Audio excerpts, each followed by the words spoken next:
And welcome back, everybody, to the CBC podcast. This is going to be a longer than usual show. I will say that. We actually have a full show, thanks to San Diego Comic-Con this past week. You mean thanks to just the Marvel panel? Yeah, thanks to Marvel, really. That's where it's really, I shouldn't say San Diego Comic-Con. We got so much to talk about, and there's going to be one DC topic that we did manage to get in here. I remember that because there was more on the DC side of TV. But other than that, expect a lot of Marvel in here. Of course, I am your host, Armin. Find me at Arminies and at Comic Book Cast. And I'm here with Mitch. What's up? You can find me at Mitch692. Also, Tristan is not here, so apparently. Crickets.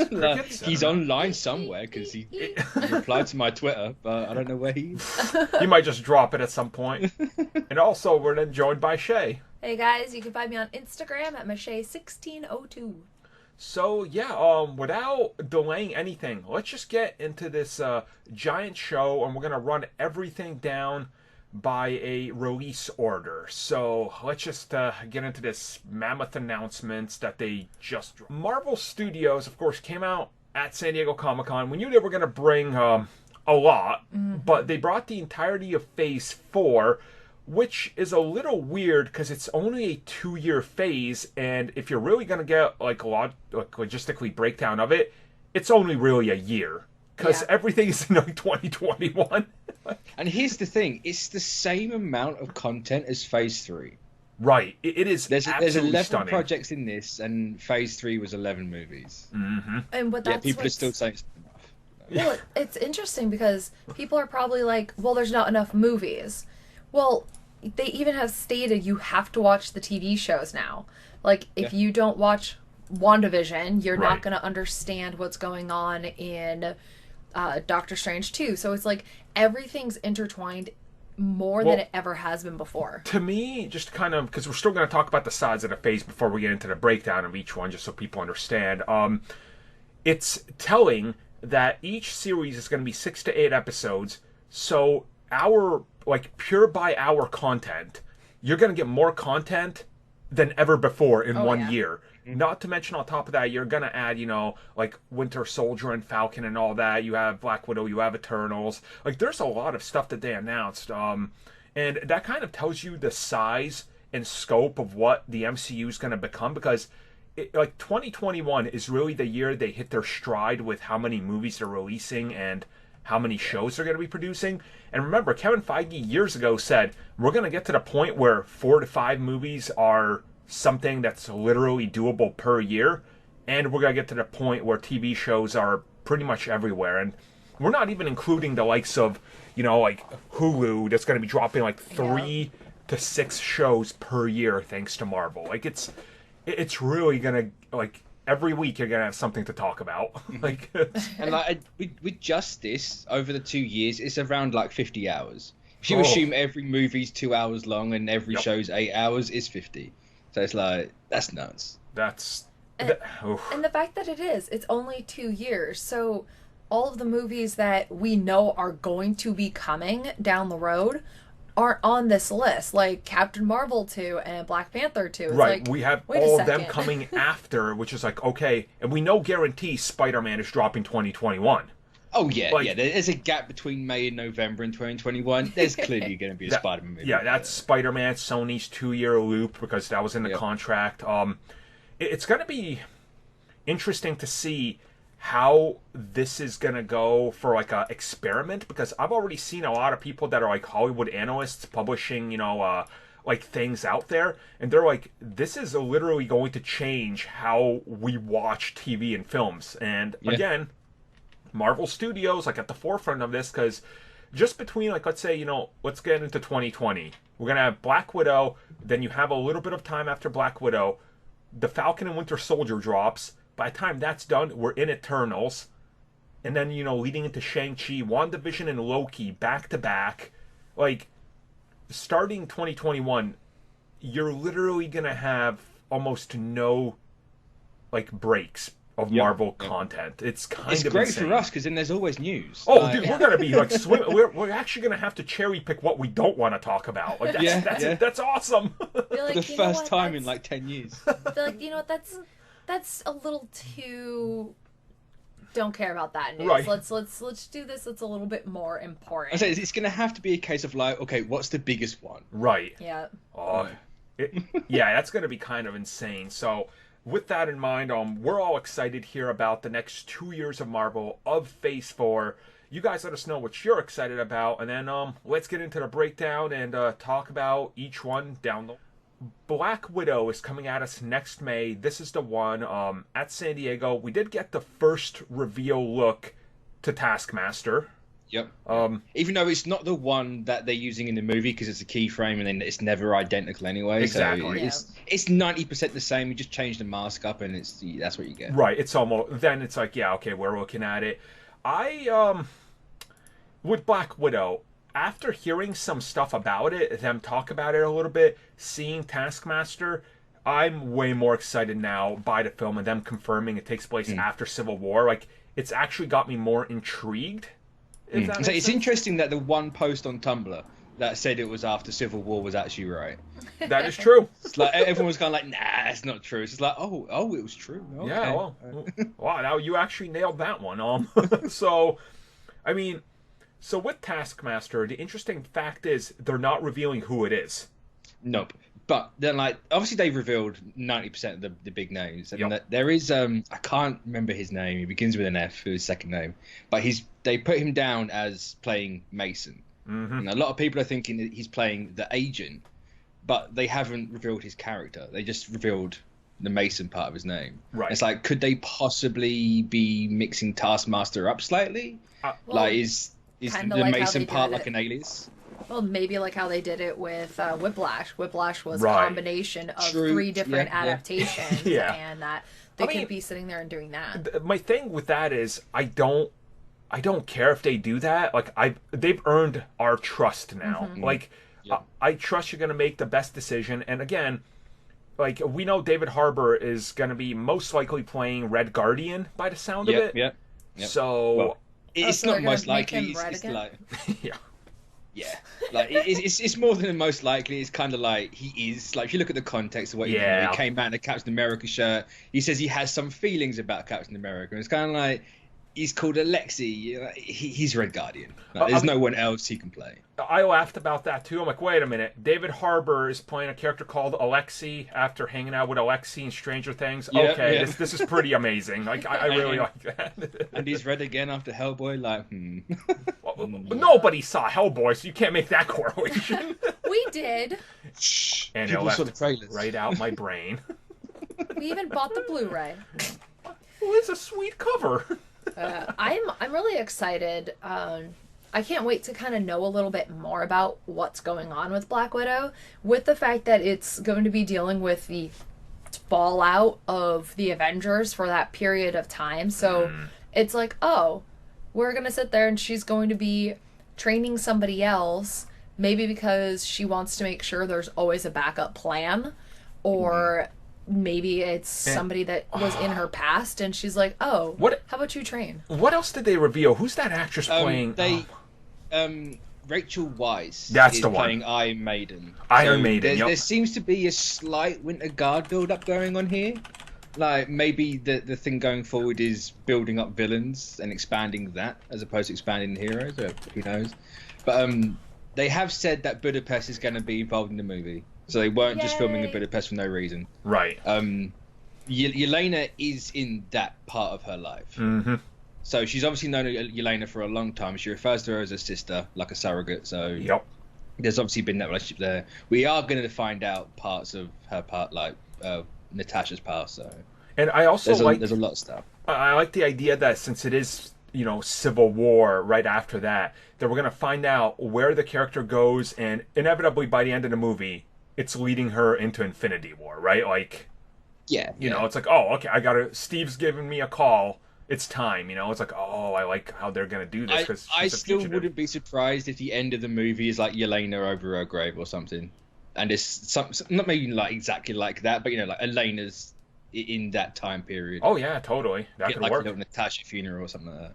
Maybe she was a part of the blip, too, and that's why we haven't seen her for 5 years. I mean, Florence is only going to get bigger and bigger with acting. If anybody that's listened to this saw Midsummer, like, she steals and kills that movie with her acting. Like, they're right to get her for multiple films and keep her around. So, yeah. Because she's really great at playing an actress who either has no emotion or just a lot of emotion. She has range. So, Black Widow coming next year. Surely we're going to be talking way more about it as D23 is coming up, and we'll talk about that in just a little bit. So that's the Black Widow. The Falcon and Winter Soldier. So this was interesting because they were part of an interview like an hour and a half before the panel started, and Anthony Mackie was like, "Oh, so they came to my house. I got fitted for the Captain America suit. I'm going to be wearing it." And it was like, "Oh, damn. Oh, the hype." Like, they're not even like... I was afraid that they were going to do the thing where it's like he doesn't want it, that at the end of the series he finally puts it on. I'm like, please don't. It's like, nope, they're not doing that at all. Nope. They're very much going to lean... Like, I think it's probably going to be a case if he has the suit, he won't get the name, or he won't choose to take up the name until the end. Right. Yeah. Or like maybe like the second to last episode or something, then you get a full episode of him as Captain America. Yeah. Like, that's how I could see them going. But, maybe he gets a suit and then... he gets his ass beat, and he's like, you know what, forget it, I'm Falcon again. And they do it that way. Maybe he decides to merge the two, and then we have that beautiful Falcon wings. Oh, that's what we're getting. That is 100% what we're getting. No, they're not going to shy away from the wings and the cap suit. That's like one of the coolest, unique aspects to the look of his suit when he took that on. So, but with that in mind, at San Diego, and it was revealed right after it, Baron Zemo is back. Those rumors were correct. Yep. He's got the jacket. He's got the hood. Oh, it's man. It's amazing. Oh, boy. He's got the little, like, snow leopard print on the collar. Yes. Yes. So, the thing I kind of found irritating about Zemo, and not myself, like what people found irritating, they're like, why doesn't he wear the suit in Civil War? I was like, because Zemo is a lineage. They weren't doing the Zemo. But he's going to take on that mantle finally. It's an evolution of the character. And like, could you imagine that suit in Civil War? Like, it would be so out of place. Yeah. Where do you it's like, why is this dude wearing a purple ski mask? Like, fair enough. If he had like the ski mask on in the picture of him in the war, fair enough. You could have teased it that way. But to have him have it throughout that entire movie, right, no. Yeah, it makes it really interesting, like how they're going to sit there and be like, well. Mind you, he won. He did exactly what he wanted, but he didn't get his full conclusion. He wanted to kill himself, and he didn't get that opportunity. So that alone could have made him snap, and that's why he was like, I need to wear this mask. I need to do this now. I need to be an even better villain. It's going to be really interesting to see the direction that they take him. Mm-hmm. Because it's like, what's his motivation now? He did what he wanted to do. He won. Right. So, like, is this more of a case of, like, it's a government thing and he's going to be, like, a more Citizen 5 or Citizen V? That's exactly where I was leading into this. They go with the Thunderbolts route? That was my exact assumption. I think Thunderbolt is going to push him down that direction, being like, no, the Avengers left the void. Go get these guys. And Thunderbolt is finally going to become, like, a major... Like, he's already a villain. Yep. You could tell, but, like... Yeah. Like... He'll have more limelight, though. Yeah, like, oh, look. Not just like this little background kind of thing, and only the super nerds he'll have the red light. You don't have lime, you have... Boo! Hey. So, like, this show, out of all the announced Disney Plus shows, this is the one I'm, like, most excited for. Obviously, a bunch of reasons are Sam Wilson as Cap. I want to see Bucky continue his journey. Yep. Like, Zemo back as a pure Zemo. Like, that's awesome. And, like... Give him the sword. Yes, that was my thing. I want the sword. I don't care what the excuse is. Like, retcon whatever you want in there. Just give him that damn sword. Like... I feel like this is one I'm extremely excited for as well. Just because... you sit there and you watch the previous movies and you watch Sam and Bucky's interactions and you're just like, really? They are meant to sit there and be these little bickering brothers kind of thing. And I think they kind of teased what's going to happen in the show when they walked out on stage. They kind of had like a little tussle over the shield. Yeah, they did. It's just like, is that going to play a part in it? I assume it is. Oh, it has to. It has to, right? Like, it might not be in the sense of like, no, I deserve this. It's more like Sam going, no, you should have this. Right. Yeah. Like, I'm not cut out for this. You should have it. And then he's like, no, you. Well, Yeah. even when he gave the shield to him, Sam looked up at Bucky, and Bucky did like the little nod, like He approves of it, right? So yeah. Yeah, that's definitely my feeling as well. Like, it's gonna be a respectful, I want you deserve this, you earned it, Steve gave it to you, and he's gonna be like, I don't know if I'm worthy, right? And I'm assuming, just by the fact that they said they're gonna like look at the recent Falcon comics, and Disney Plus says they're gonna go into a like political-ish area with some of these shows, you know why Captain America might not want it, because if you've read the comics, oh boy, does he fight some yeah. so they're gonna, you know which way they're gonna take elements of this show. So I'm excited by that aspect to see how that is pulled off, because to me, you know, Winter Soldier was it was like a geopolitical show, like it was so give me more of that. I And guess. these were the two characters to do that with. Right. And before anyone finishes typing the comment that Bucky should have the shield because he had it first, Sam had it in like 99. So, no. Nope. If that's the argument you want to go with, no. No. They've typed it though, and then they're going to reply with, I don't care. Yeah. Yep. So, that's it for that. Well, we finally have it confirmed after knowing about it for a year and a few months. The Eternals is happening. They did what we said they would do. They brought out the entire cast on stage. Not the entire cast. Oh, okay, so that is true. It's the protagonists, right? I should say. No villain. 98% of them. There's no villain, and they did not bring out the person who's playing Karen. Right. Interesting. So the concept art did get released though. Like, we're getting Kirby to the max. Like, oh my god, the Celestials will look worthy of it. Jesus. I ain't gonna lie, I cried. No, I saw that keyframe and I was just like, yeah, it's time. It's time.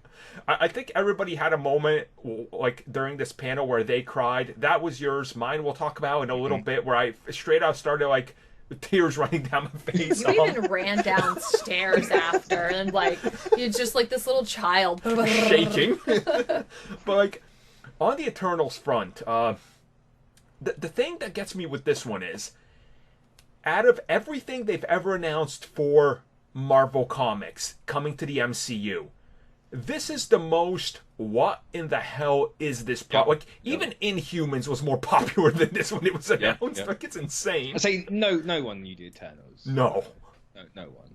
There might have been 3 people. No, that's about it. I mean, I just got the comics, so I'm gonna read them, and I looked at it, I was like, oh good, in the last 20 years there's been 14 issues. No, there's been more than 14, you know. Well, okay, I'm not going back to the OGs.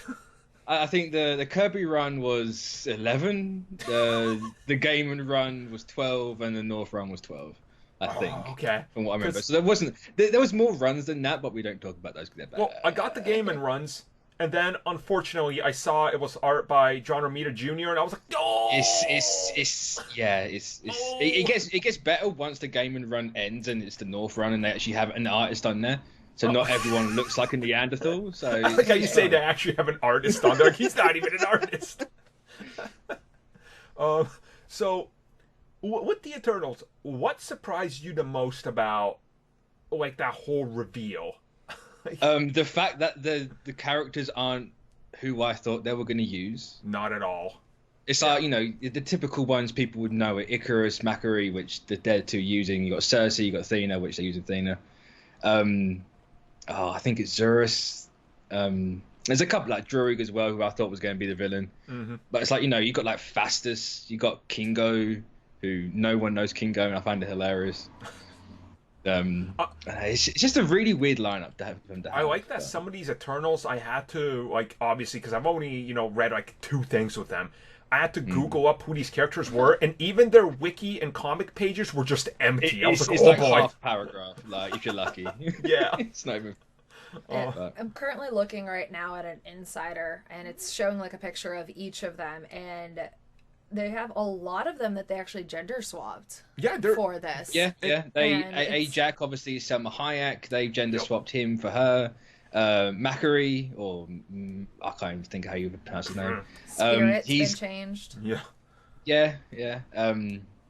They also changed the name for Sprite as well because that was supposed to be something else. Well, I mean, I'm okay with it. Like, nobody has a deep connection to these characters, so it's like, do what you will. And also, the thing that popped up with the moment I saw the casting, everybody was talking about it. It's like, holy hell, this is a diverse cast. It's like, yes, like damn. And the lady playing Macquarie is going to be the first deaf character in these movies, so that's a really interesting way to take that character. Yep. Especially since her entire thing is she. Well, I gotta say she now. Like, she's quick. Like, she is the speedster of it. So whether she lasts the movie, I don't know, because speedsters can't last more than one movie. But yep. Yeah, no, it's gonna be I can't wait to see how they pull it off and what direction they're gonna go in and what they do with it. So, yeah. Well, fun fact, there is the first set picture that came out today.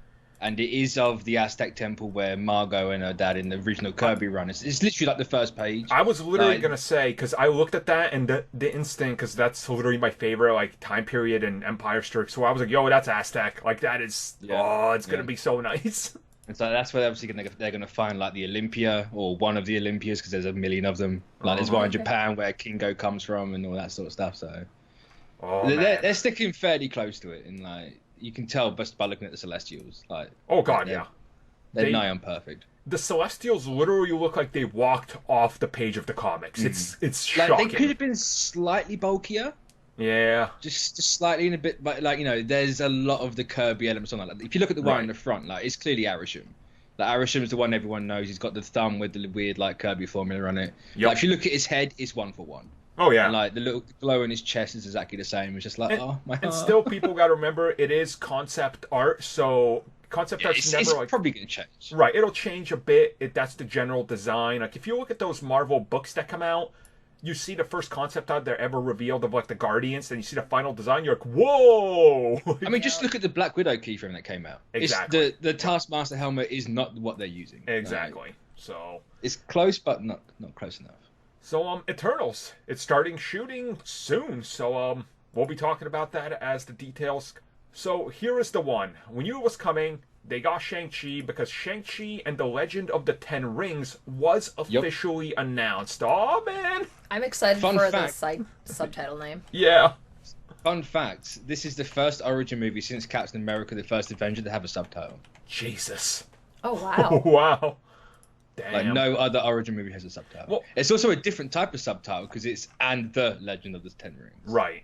It's not just Shang-Chi, Legend of the Ten Rings. I think they were trying to reassure people of what the movie's about. It's like, yes, Mandarin, yes, this is and they got a massive Chinese actor for the Mandarin, so that movie's going to make all the money in the fucking world. I'm not going to try to say his name because I'm going to botch it, but his first name is Tony. So isn't it Tony Leung? Is that his name? Well, I don't know why I got Leung in my head. Wei Lang? Oh boy, this is what happens. Well, that is Luong at the end, so yeah. I mean, his middle name is. It's hard, but I mean, is it Chu Wei? No, it's just Tony Leung. Let's just go that way. Well, I like everybody that's cast. You go to their page, it's like it has them, and it has a big old picture of Kevin Feige smiling on their IMDb. Yeah. It's like, here's the future. Obviously, we got the big role. Shang-Chi was cast, and he says they literally cast him right before Tuesday. It was just like, no, we need to get this done to have you walk out on stage. But have you seen this guy on Twitter? Yes, I have. He's one of the best people on Twitter at the minute. It's 2014. It's great job with Captain America and Thor. How about an Asian superhero? Yep. And now he's just lol. I love he reshared. He's like, oh. Apparently, I am it. So, with Shang-Chi, first and foremost, people need to understand, in his original run, Shang-Chi was just a good martial artist. I believe eventually, I am actually reading through Shang-Chi right now. I ended up getting everything I can to do my study up, so in the next couple weeks, I'll become okay, I've read everything Shang-Chi. So... I understand he got some sort of power eventually. But... I want to say he got something to do with he got something to do with the pin particle, so he could grow, like, grow and shrink. He also got cloning powers. That was the one I focused on. I was like, wait, he can like duplicate himself during a fight? Like, okay. But the thing with Shang-Chi is he doesn't like using them. Exactly. He always thinks it's a crutch, and if he ever has to use them, like, he takes that as a bit of like a dishonorable thing to do. So he would try it and then get better at himself. So he hasn't got to use it in that situation again. So it's an interesting take on like the whole superpowers and like the hero role. And okay, so with that in mind, you say that, and I like that aspect of it because I think they're gonna do the thing where he learns he's gotta use it to his benefit. He has to overcome feeling like that. So I think they'll have a lot in here. Now, Shang-Chi also in the comics worked for Shield, so that's and Agents of Atlas. That is true. Yeah, that's the big one. Like, you had the guy who was in Ant-Man and the Wasp, the comedian, who was the agent. Yes. Yep. Yeah, like I want to say Jimmy Woo, but he led the Agents of Atlas in the comics before, and obviously they had like the agent superhero team, and it's like, are we one step closer to that? Like, that'd be cool. I mean, they're having a really big push in the comics right now, and there's a completely new lineup. So, let's go that route. And then after that, just to jump over to the Legend of the Ten Rings, we're finally going to get what the Ten Rings actually were supposed to be in the MCU and what they are, led by the real Mandarin. We can all assume this will be him. This isn't going to be another facade that they throw at us. Well, I mean, they were on stage and they were like, no, this is the real one. Right. Like, he wasn't happy with what they did in Iron Man 3 and all that. They've appeared throughout different movies. Like, this is the real one. We're finally going to get the Ten Rings. So, can we assume that at some point they're going to have to address, like, Obadiah Stane being one of them? Maybe a small cameo or something? Like, I mean, possibly, but why not? I mean, like, he clearly had one of the rings. He was one of the 10 rings. Yeah. It's like, okay, well, like, this crime syndicate, what's up with them, Like, so now, this is the question. Do we do the 10 rings proper? Like, the powers? Yeah, like, are they going to be like alien based? Now they will have their own different things. I'm not going to tell you which each one is because your eyes will glaze over. No, my eyes are glazing over just thinking about converting that into a film. if you know what all 10 are called, put in the comments. So like, if we're going to do that, are we going to get a Fing Fang Foom? I think here's my idea. Fing Fang Foom will be alluded to as something that's coming down the road, but I think realistically in this, you're going to get the 10 rings, and I think they allude to their... Because aliens are nothing out of the question now. Like, Shang-Chi's going to be like, oh, aliens are real. Of course they are. Come on, dude. Yeah. Like, Thanos, all this junk that's happened. This is like aliens are now as common as goddamn getting sour cream down the road. Like, it's, it's I mean, aliens are living on Earth right now. Yeah. Exactly. So... No, I'm feeling that we're going to get the alien 10 rings, definitely. Yeah. Thank God. And it won't be too hard to explain. You can always sit there and be like, when they're separated away from each other, they don't have power. Right. And that's why Obadiah didn't have a power or anything like that. Yeah, he couldn't utilize it till they're all together. Are we assuming that Obadiah had a ring, or is that actually what he had? I know he had a ring on, but it's like, is that actually one of the rings? Well, because the other guy who didn't the dude in the cave have one? I can't remember. The guy who kidnapped him had a ring. Maybe. Yeah, but is that like more symbolic? That's true too. Yeah.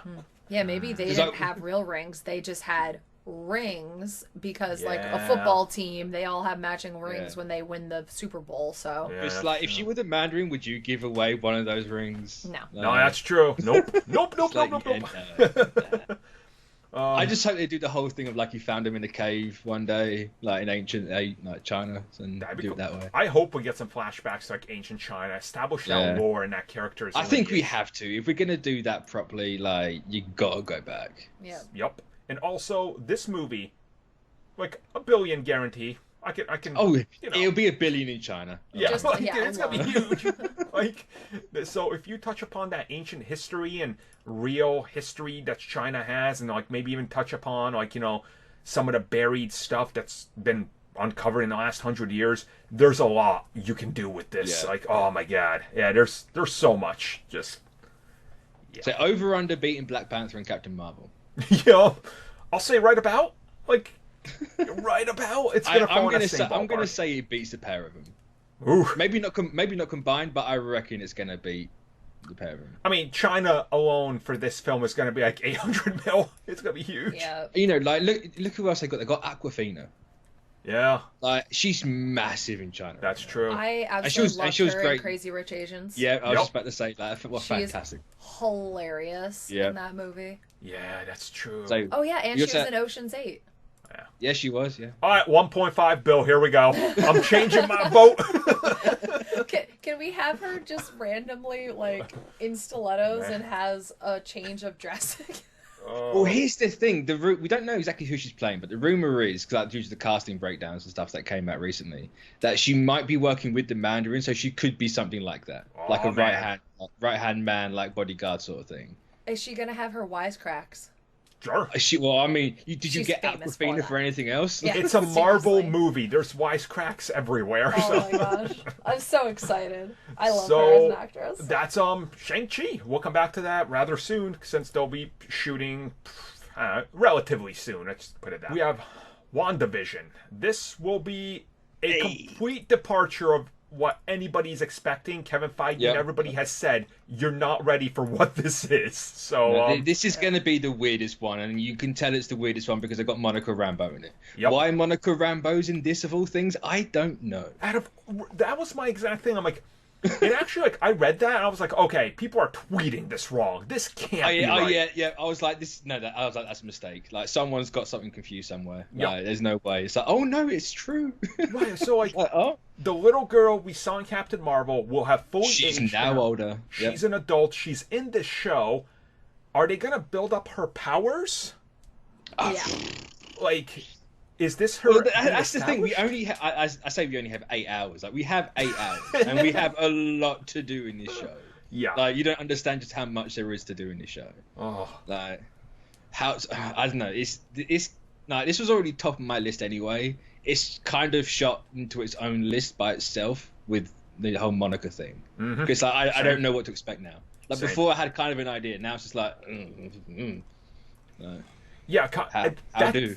That's exactly where I was with it. And I'm like, wait a second. And what gets me is, we'll talk about this separately. They said this show is like, it's going to be strange, pun intended, I guess, because whatever happens in this show and whatever like reality bending is happening, it's going to have a huge effect on the multiverse and Doctor Strange coming in. And so, like, what are you doing? Let's just look at the little clues we've got so far, right? They said that she's going to be in the Multiverse of Madness, which, by the way, best title ever. Tom King, when news of this started dropping, tweeted out a picture of his Vision run. Oh, Clearly, like, that's on purpose. Like, that's intentional. There's no way it's not going to be based on that. So if it's doing multiversal stuff and that, then it's got to be like a House of M type of thing. Oh my god! Which me and Sean have been saying on the TV cast for a very long time. So I think. So it's got to be dealing with that. Now the question is, do you bring in the kids? No. Maybe, like, again, she mentally snapped. Or maybe it's kids from another multiverse, if it is a multiverse of madness. To me, if you want to make this character's true power shine, what better way is it? It's like, okay, she lost Vision, she gets him back. But if she goes through creating this perfect world in her mind, and she has kids and everything with him, but then those kids get ripped away because it's not real, it's like manipulation, a multiverse, and she's living in like a fake world. Man, that character is going to go through some serious growth in these 8 hours. Like, damn, you know. Well, like, it'd be more 10 hours. She's going to get a fifth of the entire phase to herself because she's in not only the show but another movie. That is so true. She's clearly going to be the focus of something this phase. Which, about time, so thank you. Wonder Stands can rise up, but you know, it's like they're clearly making her magic based. Like, you know, she wouldn't be in Doctor Strange otherwise. They're clearly gonna do something with like a pocket reality that she makes or something. Like, you know, because where's Vision? He wasn't rebuilt in Endgame. Spoilers. Right. Yep. So he's got to be somewhere. And, you know, how does that go? Because it's not going to be the Vision because that Vision died when the stones went. Yo, what if they do comic book Vision for a second and they meld the two so it's actually the brain patterns of Wonder Man, or what was that, Wonder Man? It was Wonder Man. Well, I mean, Oh. there are Lord. rumors that the Grim Reaper is the villain, Yeah. and the Grim Reaper is the brother of Wonder Man. So if you have one, you got to have the other. Damn, yeah. So could we get a version of Wonder Man? Not necessarily Wonder Man himself, but a version of him, I will or take even that. like another universe sort of thing. So, It's really interesting that it is fully going to be Wanda and the WandaVision show that's going to give us the multiverse, because like with Agents of S.H.I.E.L.D. we're just speculating that it has to end in a Yeah. multiverse situation, and they haven't stated that this is no longer a part of everything else. Every time so- Shield thinks like they've answered something, they propose another theory, and you're just like, God damn it, my theory's out of whack now. Like, and I think that's going to tie into everything, because all of these will be dropping around the same like time and afterwards, leading into the future with the multiverse. Which, yes, we'll talk about Doctor Strange in a bit. So, yeah, this show, I want to say this was my least anticipated of the Disney Plus. Not for any particular reason. Not that I don't like Wanda. I think she's great. Not that I don't like Vision. I want more of him. There was just something that I didn't understand how they were going to go about it. But the moment they said how bright her future is, going from this and now it's going to tie directly into Doctor Strange, I'm sold on it. yeah, I think the title's got a lot to do with it, but at the same time, I think it's a very clever title because like the whole Vision part it's like the Spider-Man title, it's just a double meaning to it. So Yeah. there is a reason why it's got a really crappy title like WandaVision. But Well, I mean- we'll find that one out. Shay just brought up an image of Marvel Legacy Avengers No Surrender It's Wanda, Wonder Man, and Monica. on the cover. Like, Yeah, they did have a little team up in that. and our boy Herc. Yeah. Yep. Actually, in lost. that, Monica Rambeau did kind of like possess the Vision because Vision was dying in that. Yes, so. yeah, I remember that. Distinctly remember that.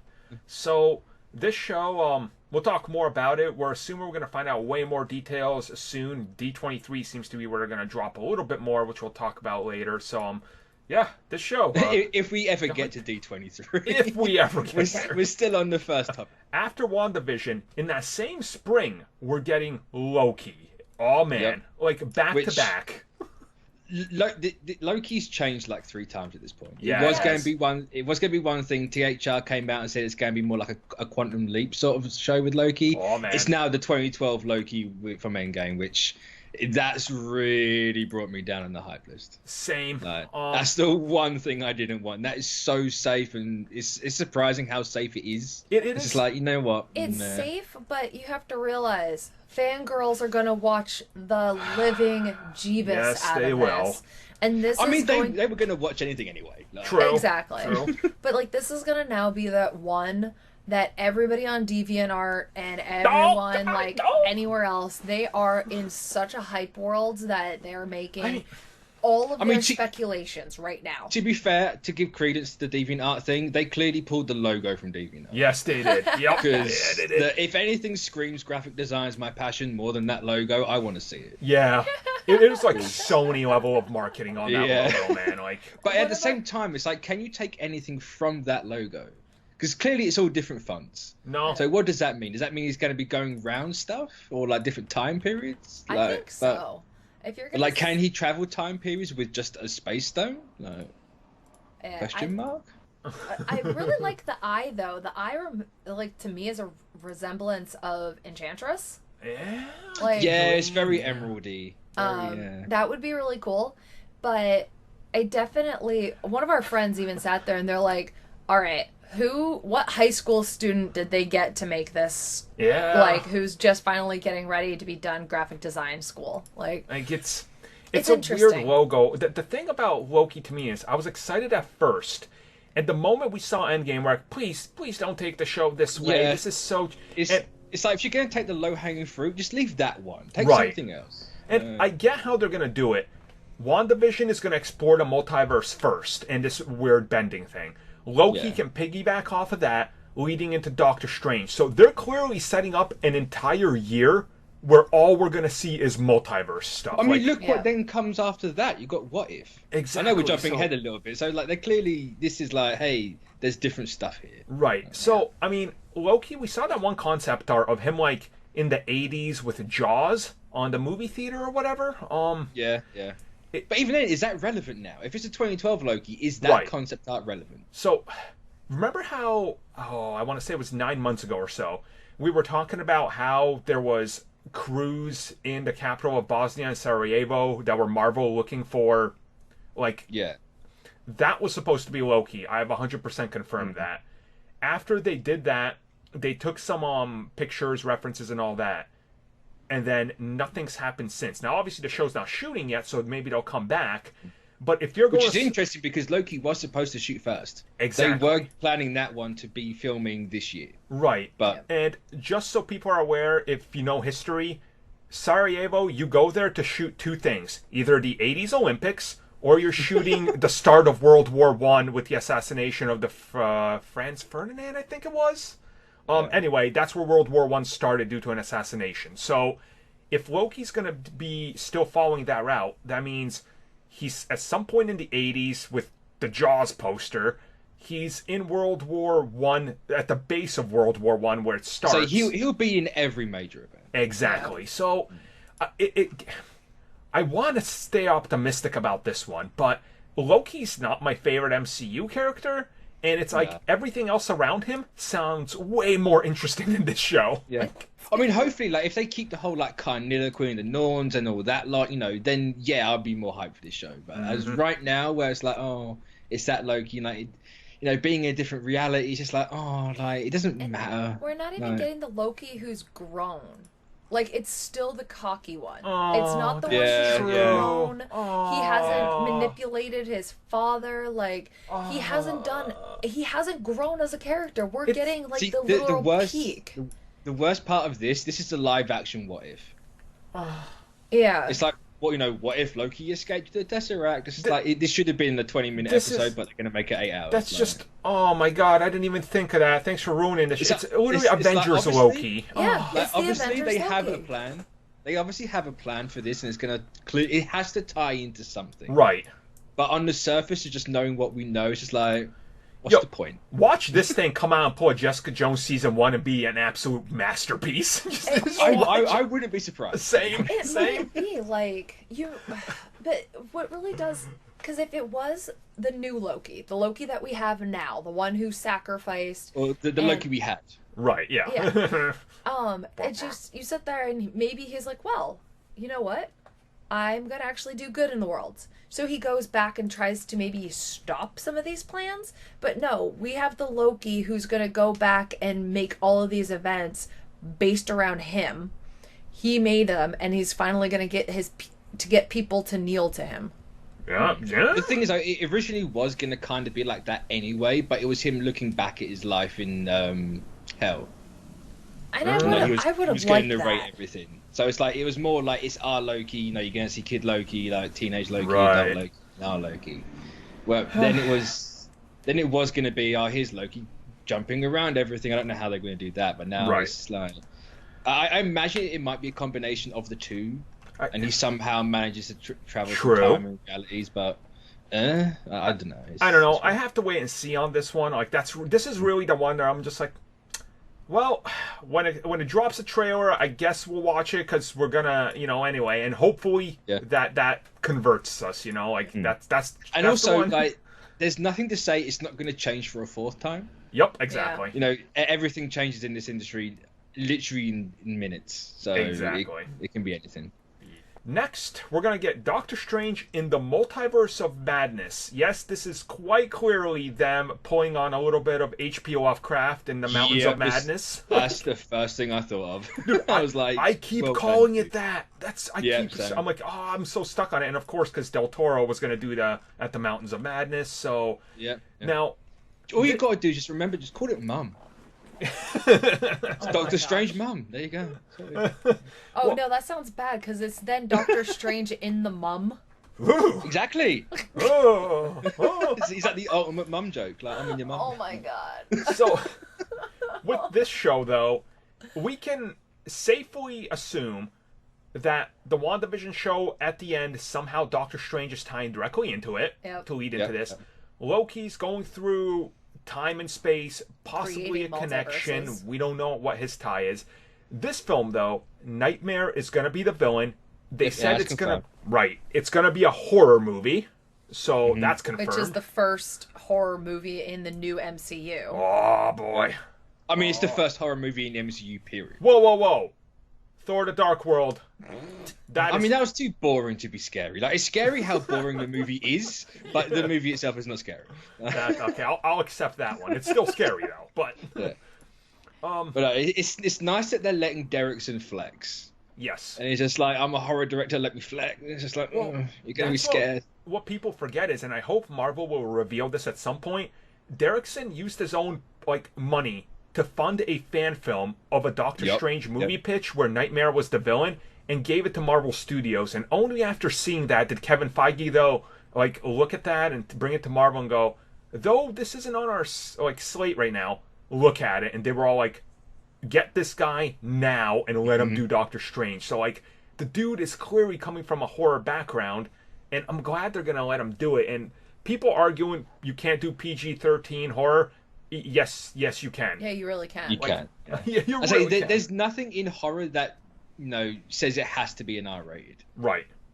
There's nothing. There's literally, unless you want gore, which that's a completely different thing. Right. But there's nothing that says it has to be. So, just so we're clear right now, top PG-13 horror movies: A Quiet Place, Insidious, Drag Me to Hell, The Last Exorcism.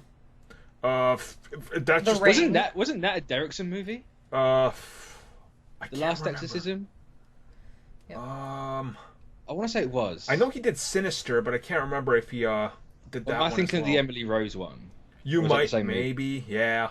The Ring, The Others, The Sixth Sense, The Grudge. You can do PG-13 horror if you have a talented director and writer. They got Derrickson. They're safe. You're good there. At the same time, how do you feel about the whole multiverse fully exploding and expanding in this? I think they need to do it. Well, I say they need to do it. Obviously, I think they needed to do it. Yeah. We had Endgame and they explored it a tiny bit. What's the ramifications from what they just did? yeah. Something has to have happened from that movie, and thank God there's 3 things, or 4 actually, that are dealing with the multiverse. It's going to be really interesting because the multiverse, we've not in the MCU, but people who've watched Spider-Man Into the Spider-Verse kind of realize, oh, there's all this stuff. And you have to almost assume that the same adults, at least, who've watched that movie are going to be watching these kinds of movies as well. So they're going to have a little bit more of an open mind to the multiverse, but then being literally open to the fact that it's not just spiders, it's everything. Right. Yeah. And I mean, there's still the possibility, guaranteed, in this film, we're getting a few cameos of characters being recast, but in some other fashion. Yep. Yeah, I'd put money right down right now. There's going to be a setup for a what if. Oh God, yeah. Oh my you God. might see the Marvel Zombies universe. You might see the Captain Britain people. You're going to get something. Can we have the 1602 universe I mean, too? Yeah. Gaiman pitched it to Marvel for a TV show and they said no, so maybe. So here's imagine if Doctor Strange and Wanda, they go into this multiverse, right? Suddenly they end up in a universe. They're like, okay, we need to recruit Steve Rogers, and everybody's like, who the hell's that? He's like Captain America, and they're like, no. Don't you mean Iron Man? No, or how about if they go, no, don't you mean Captain Britain? And he's like, what? Imagine that. That's your way to get Captain Britain screen tested right there. True. What if they also make Captain America that they sit there and they're in the Hydra version? The Hydra universe. Yes, they very well could do. Can't handle. Nope. That'd be too much for me. There's one thing I want from this movie, and that's the bar with no doors. Oh. Where it's the wizards and multiversal people just go to this one bar and you can only get to it by a certain way. Yep. It's can we have that? Well, no. I mean, there's all of this that you can do, and there's so many possibilities. I think this is the film that's going to literally blow people's mind. Doctor Strange was already something a lot of people are I don't know about this one. And then one of the highest rated comic book, Rotten Tomatoes from critics. and it made like $850 million. Nobody saw that. And also, he has one of the most beloved parts in Infinity War. Yep. So and hopefully Derrickson is kind of like, I have to top that. Mm-hmm. And hopefully he can, because he has, like, at this point, with the amount of time Strange has been in the Sorcerer's Supreme, like, he has to be better than that. Oh, he's got to be like, top line. And do you think? And also, like, how does he do stuff without the eye? Exactly. Like, did we get a new eye of Agamotto? Because there's always two eyes. No. And to me, it also brings up the question. And there was rumors a couple years ago that Scarlet Witch was going to co-star in this film, and he was going to kind of take her under his wing and make her sort of groom her to be another sorcerer. It's always been like the ones the fans want. There's always been that one rumor about it, but it's kind of like, it's weird that it's actually happening. Exactly. Yeah. I know you sat there and you speculated there's a possibility that maybe he passes the torch, that Wanda becomes the new Sorcerer Supreme. Oh, I think we get that in like a decade or so after Doctor Strange 3 or 4. I'd say that's going to be the Brother Voodoo setup, or the Doctor Voodoo setup, because we know Derrickson wants that character. He set him up in the first one. Yeah, he did. Which, to be fair, they've both been Sorcerer Supreme, I'm sure, so why not? Yeah. I mean, sure, why not? We're definitely excited about this one. We'll talk more about it, because we're going to hear some crazy stuff in castings, and man, I can't wait for some of those set photos. Oh, boy. Oh. Like, can you imagine, like, when we see a set photo of Doctor Strange in the multiverse, but it's a comic-accurate 60s style costume? Like, dude, our minds are gonna blow. Like, that's gonna happen. Can we get the gloves back, but like, yes, not as cheap as they were in the other movie, right? They almost look like the ones that you had to wash, like you wash your dishes with. Yeah, the old marigolds. It's like, So yeah, we'll come back and talk about. So if the multiverse is opening up to us, the ultimate multiverse show, What If, is happening from Marvel Studios. Now, everybody already knows, we've seen the zombie. The zombie is clear as day on there. There's also a Union Jack in one of the letters on the bottom. So Union Jack. They're clearly doing something with that. And fun fact, it's being narrated by the Watcher. Yeah. Oh. Is it Jeffrey Wright from Westworld? The guy who played Bernard? Maybe. He's going to be the Watcher, and he's narrating the show, so it's just like...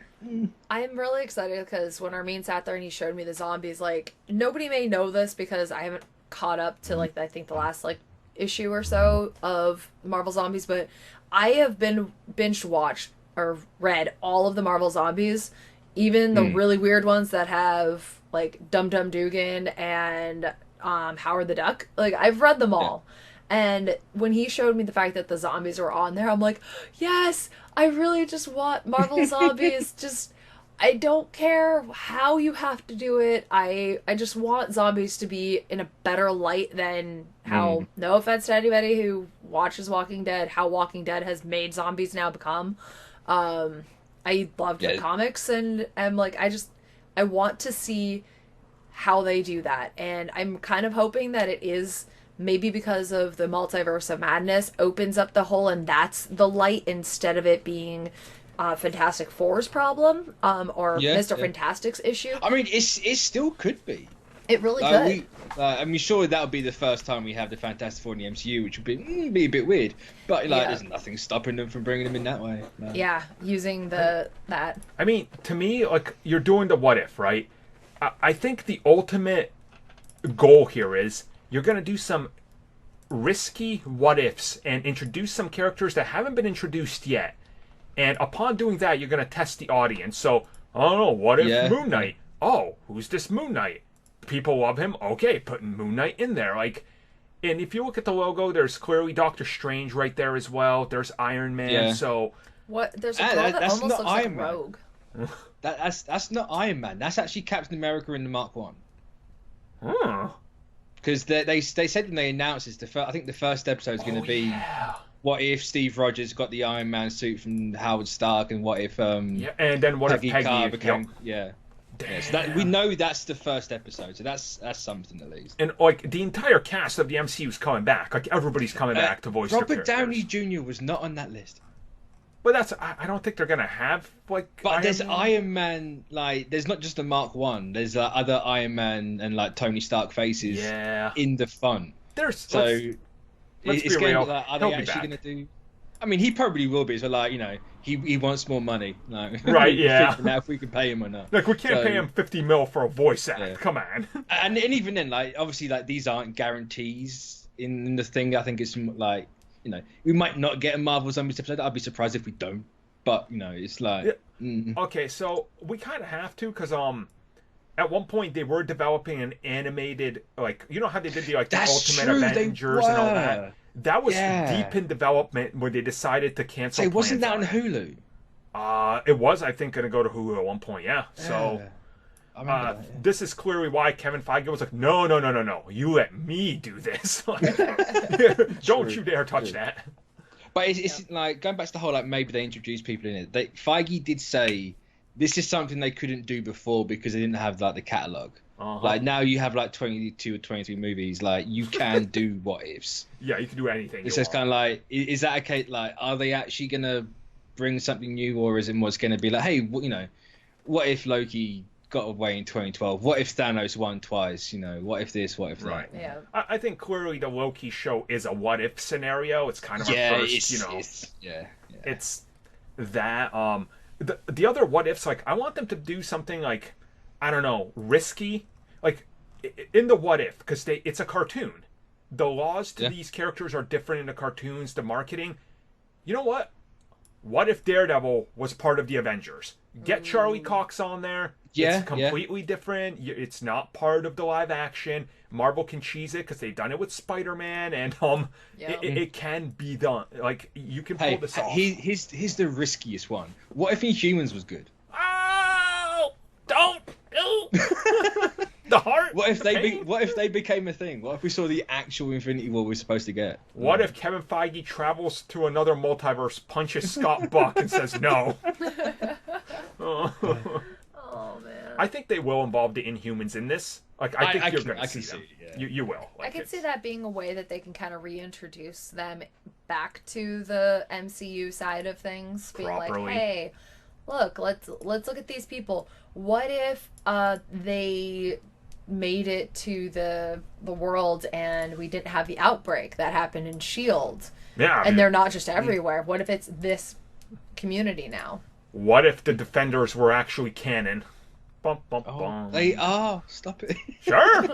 Stop it. Yep, they sure are. We'll talk about that in just a little bit. Because it's not like what's happened hasn't been done before. True, and there's no question then. So. I what if it's the ultimate. We could sit here for like days talking about what we want because anything is possible now. Yep. And out of all of these, what if this is literally the point where it's like this is comics now. Yup, it is. Like, there's nothing separating the movies and the comics. Like they are now just one and the same thing. The only difference is a medium. And if people want something they can bet money on, if you're betting on these things, bet on What If being a new series that never ends. Oh They will never. This is the one that's never getting canceled. Why would it end? Like it literally go until the dawn of time. Infinite possibilities.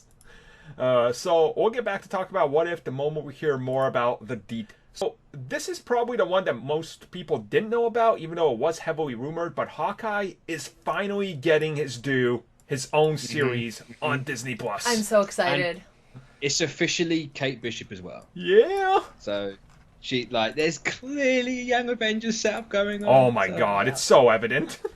Yeah, you can maybe have a Patriot in Falcon. The kids in WandaVision. You got your team right there. We have Cassie Lang. Yeah. Like I'm really excited because Hawkeye's been one of my favorite characters who just never gets enough limelight. And if we're going to have Budapest happen in Black Widow, that means he has to be a part of that, obviously. So we're finally going to get a little bit more of their backstory, but then now we can finally see him moving forward and maybe talking about a little bit more of him as Ronin, and now Fun fact, we are getting flashbacks of Ronin. That is one thing that they said on Yep. stage, that this is going to explore his time as Ronin. And I also, have you seen the intro video they did for it? Where it's like it's all yellow and black, and then it gets purple for Kate Bishop. Right, it's like the matte. It also looks like just like the matte. It's the matte fraction run. Like it's not even any hiding it. But like the whole yellow and black was whenever Clint was the silhouette on screen. So he's clearly going to be Ronan still. Because the color scheme, when it's purple, it's Kate Bishop. So yeah, that's we're definitely going to get a lot more of him as that, and like exploring those 5 years. I can't wait. Because there is that there, like that exploration of the character, him finally getting his due, like him training somebody else, the whole Ronin thing. Because I really want to see more of that. It's like, how did he snap? And they're gonna let Jeremy Renner do some of his like quality acting, which he does have the acting chops. So he's gonna get more than an hour's worth of screen time in a decade. So damn. Well done, Renner. You stuck it out and you got a show. You did this. You did it. The thing with Hawkeye, though, to me, is I hope this series can kind of take a step back from the spectacle. Because I feel like, WandaVision's going to be spectacle. Loki's going to be spectacle. Yeah. Hawkeye, I want to see some of that family element. Him kind of being more... Yeah, he's human, but more human than some of the other characters. Like, I want to see really... explore this character's like psyche and who he is and how does he fit in this world. And yeah, he doesn't have anything. He has goddamn a sword and bow and arrow. Like, I really want and hope they do that. And I think they will. I'm pretty certain. Like the fact that it's clearly the Fraction run. Like, why would it not be the Fraction? Like, you just look at the title card they had. Like that is a slice of life for Hawkeye. Yep. Like, what is this guy doing when he's not shooting arrows at people? Is he gonna have a dog? I mean, if you don't have pizza, Doug, what's the point? Exactly. Let's be honest. We need that there. And people only like the Fraction run for pizza, Doug. It's not because of Hawkeye. Well, you also have to sit there and, like, at this point, he has his family back.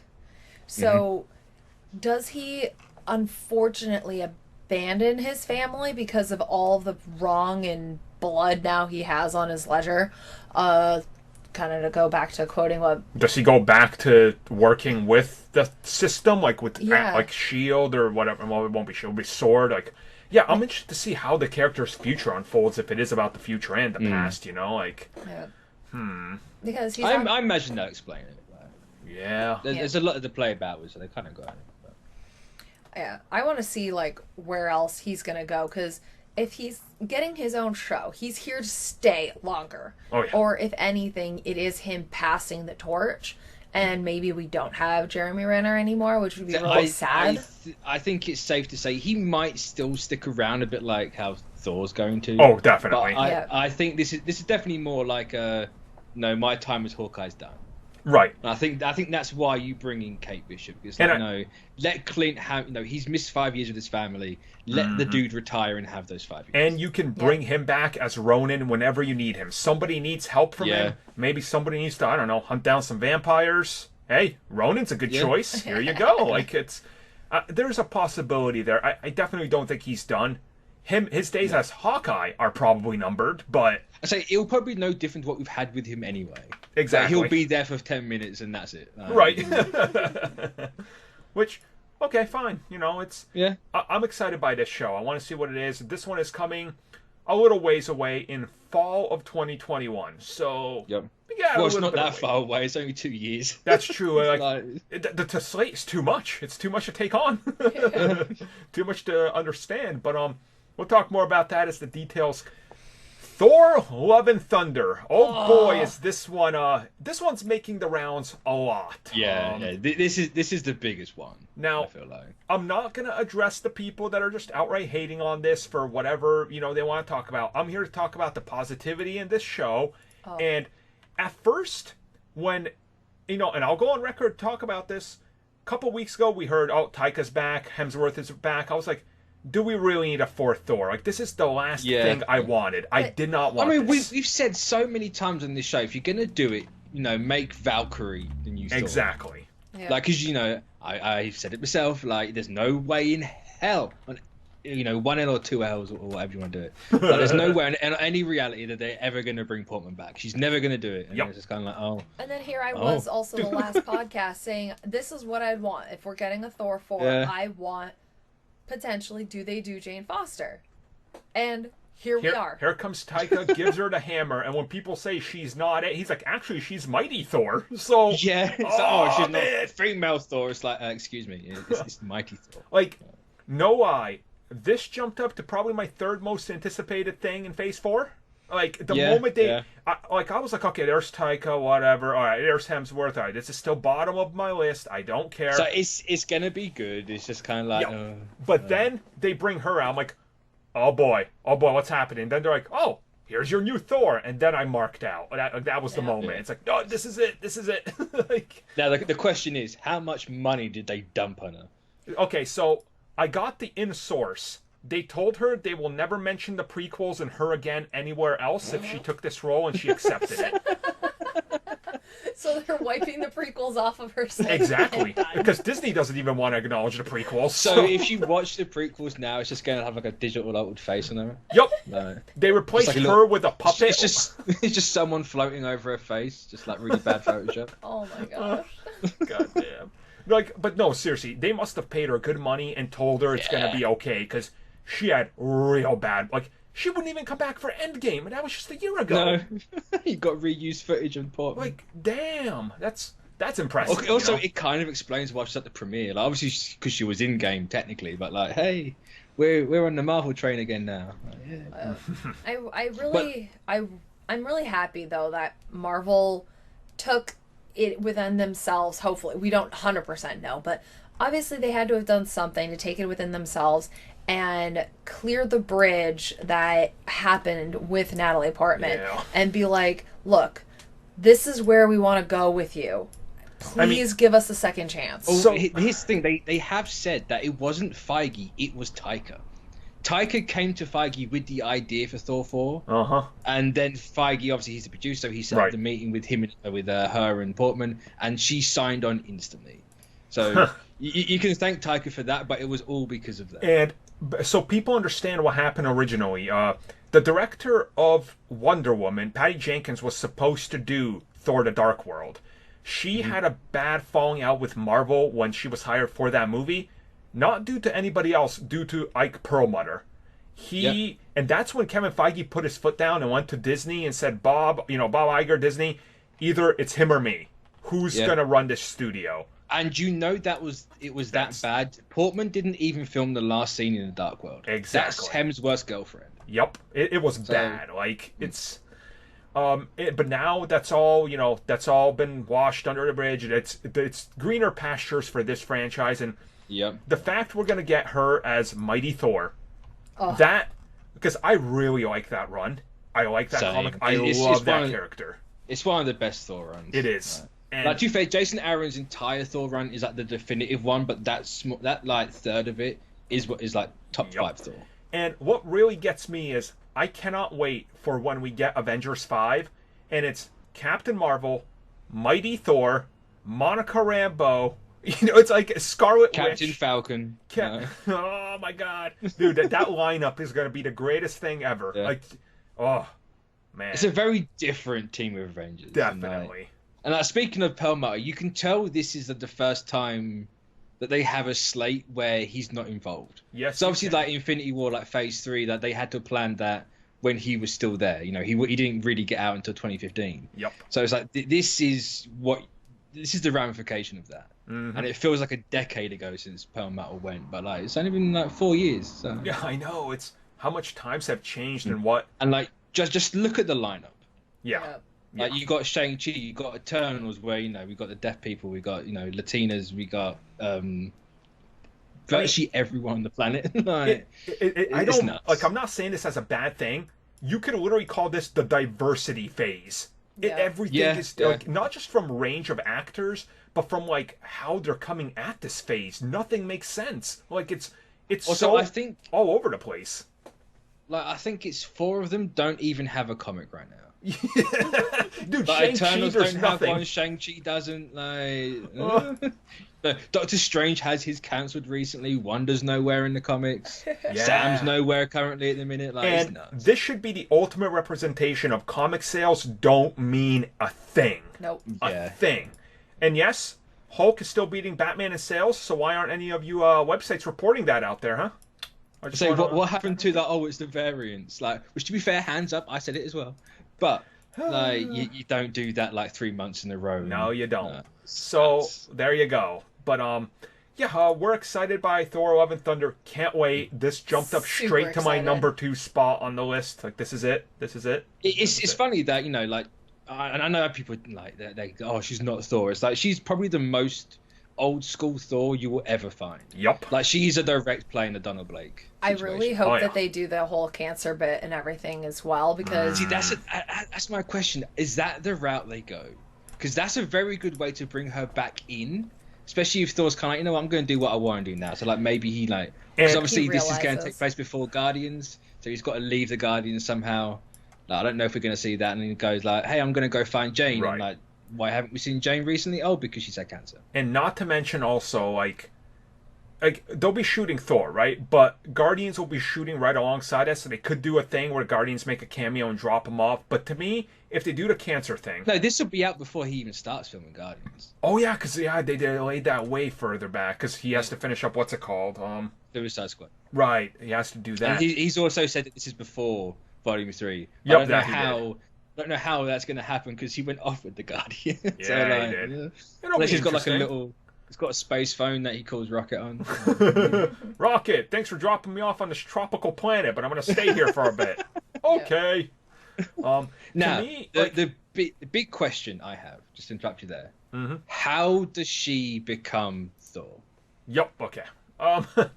So, Because I have an idea. I have a theory. I just want to know if anyone else has got like So, something similar. Or, here's mine. or- Like you still have this whole. It's the after the multiverse is happening. So there's a slight in you could have there.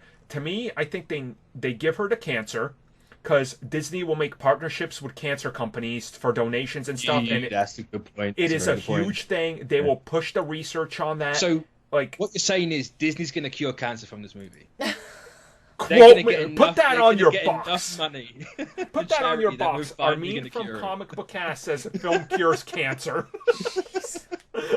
But like, I think the synergy of that is there, and to me, I think they could maybe pull a Mjolnir from the multiverse, but maybe Eitri's gonna make a new one. I don't know. Like time travel, I don't know. What do you think, Mitch? My idea is you can say she's got the cancer from the Aether or the Ether. Oh, You know, Yeah. that's the last time we saw her, that she had that inside of her, and then we never saw what happened to her after the that. Dark so- World gives you cancer. Jesus, this is a narrative right here. and now we're gonna cure it. So and obviously, like, they built New Asgard in Norway. It's in the same place Odin died. What was left there was the shards of Mjolnir. Mm-hmm. You're not Oh. gonna be able to pick those up. So you what can if dig around she's just them. like out on the cliff and she's like, oh, what's this? And she just picks them up. And then like Thor's there and he's like, well, that was Mjolnir. Like, Mm-hmm. obviously the enchantment's still there. And it's like, oh, well, guess I'm worthy now. Obviously, maybe they go to Eitri and make the new hammer, or the hammer fixes itself. I don't know. Like, Right. Yeah. I think that's how they play it, because it's literally right there. It is true. It's not far from them. Like it's like 2 foot down the road. So it's also how you can get me on it. So. I really do want them to do the fact that that was a big part of the character too, was that she had cancer and she was still worthy. It's like, again, imagine that empowerment. Right. That's what it's about. Like, Well, it very much it plays directly into the whole, like, the original Thor theme of identity. Like, she could live forever with this hammer, Yep. but like, what does she give up from that? Exactly. Like, and obviously the hammer's like, it takes the chemo out, so it just drives that even more. And she obviously ends up not keeping the hammer, but Yeah. it's a thing to No, have in there. I'm excited. That like I was lukewarm on this till Jane was announced. Now I'm all in. This is like Yep. hype city for this film. Also, another question though: do they use Portman for the body for Thor? Because she's tiny. Like, she can get jacked, but at the same time, it's like, you're still 5 foot. I was gonna say, are they gonna He-Man her like she becomes a different character? Well, Like, because that's what happens in the comics. It's Yeah. not Jane's body. Like, Yeah. they literally, the whole Donald Blake thing was like, oh, I'm a small frail person. Oh, I'm Right. Big Thor. Are they going to play about with that? Like just CGI her face on the body? Or are we going to like perspective some things up and like mocap suit her so she's then taller? I will totally be a body double, Disney. Jacked. I'm getting jacked right now.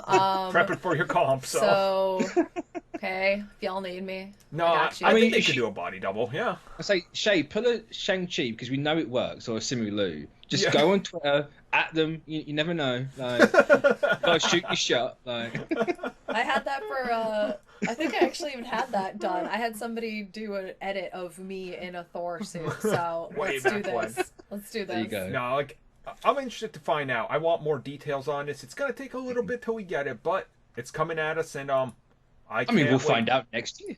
Exactly. Yeah. So, wow, I keep saying a little bit, but damn, this is all around the corner. We're Come less on. than 6 months away from the new year. Oh, Yeah. Jesus Christ. It's almost here. And they'll have to start like filming in this like early 2020. True. That is true. This is the one. Nobody, I don't care who you are, you did not see this coming because Blade is getting a proper reboot under Kevin Feige in Marvel Studios Phase 5. This is the only Phase 5 official one that they announced with a logo. This is the one. Like, I saw this and I was like, oh, I'm being trolled. Then the logo popped This up. isn't true. And then the video. And dude, I had a meltdown. Like Blade to me is like before I like watch Spider-Man or X-Men or any of that, Blade was my thing. So I say Blade was like the gateway for a lot of people our age. oh my dude, That sat there and got me like so into vampires that after that I was that kid that made vampire reports. I watched Lost Boys. Like I literally my entire middle school career, every one of the projects that we got to pick a topic, I did vampires. Because of this movie. Like, to me, it was like, oh, vampires. That's Southern and Eastern European lore. Like, that was integrated into my mind. So, like, Blade kind of, like, brought that fanboy out in me. And, like, the fact that they announced it, but then they brought out the actor, and Kevin Feige's like, oh, we got him because he walked in. He was like, I want to do Blade. They're like, well, we got no choice. Do Blade. I guess this man wants Blade. Cool. Here's your contract. Go ahead, do it. So, on a side note, anybody with a big name, please walk in and demand Namor and don't walk out till they say yes.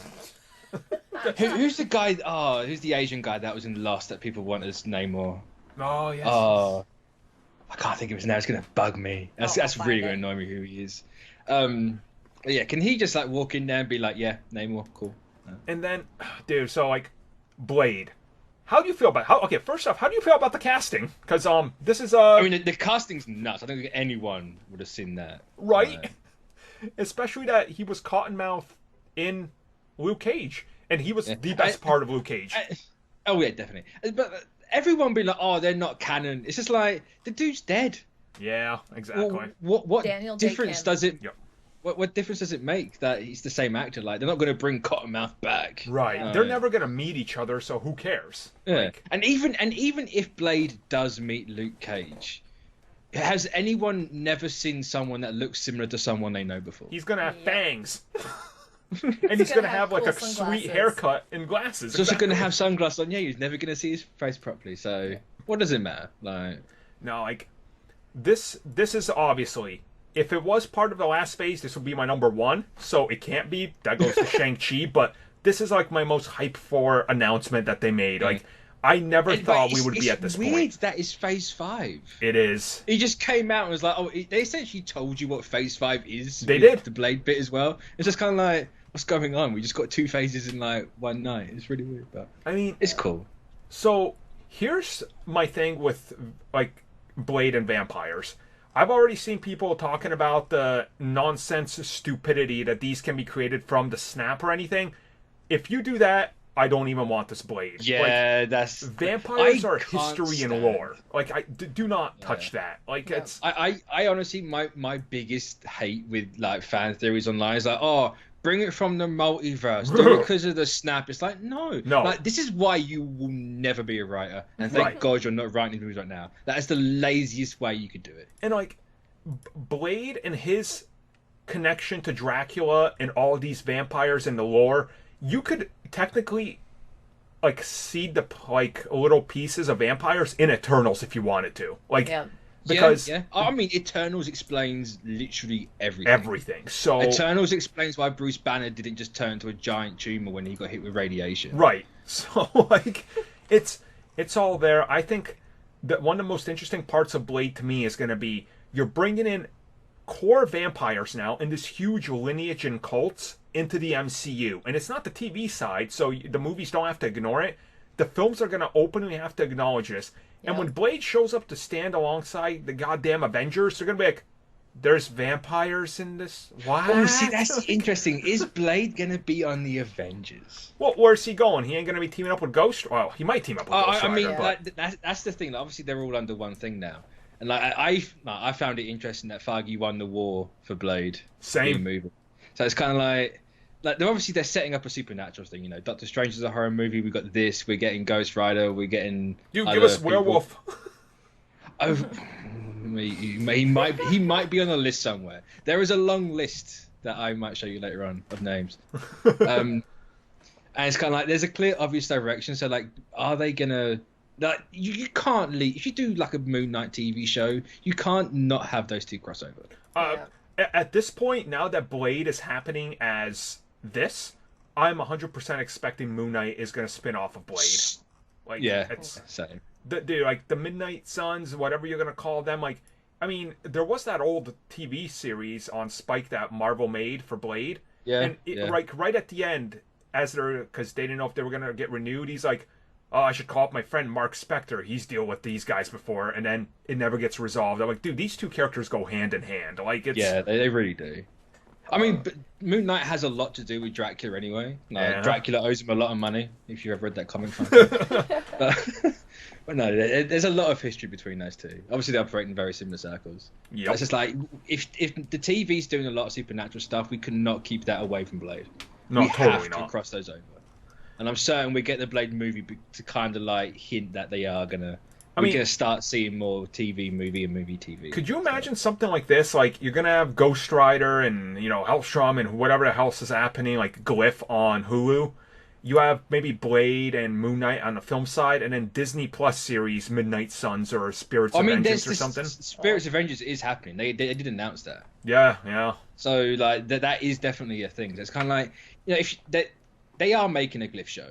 So with Glyph, like she deals with Egyptian like gods and demons. So that's a Moon Knight entry. You got Moon Knight with Blade. Like you have to. That triangle just has to meet. It has to, yeah. Like, and it'll be really great to actually see Blade not in his own universe. Like, being able to be introduced to all these other characters. Like, who's to say not down the road he and Spider-Man even meet up? Like, yes. They'll do it.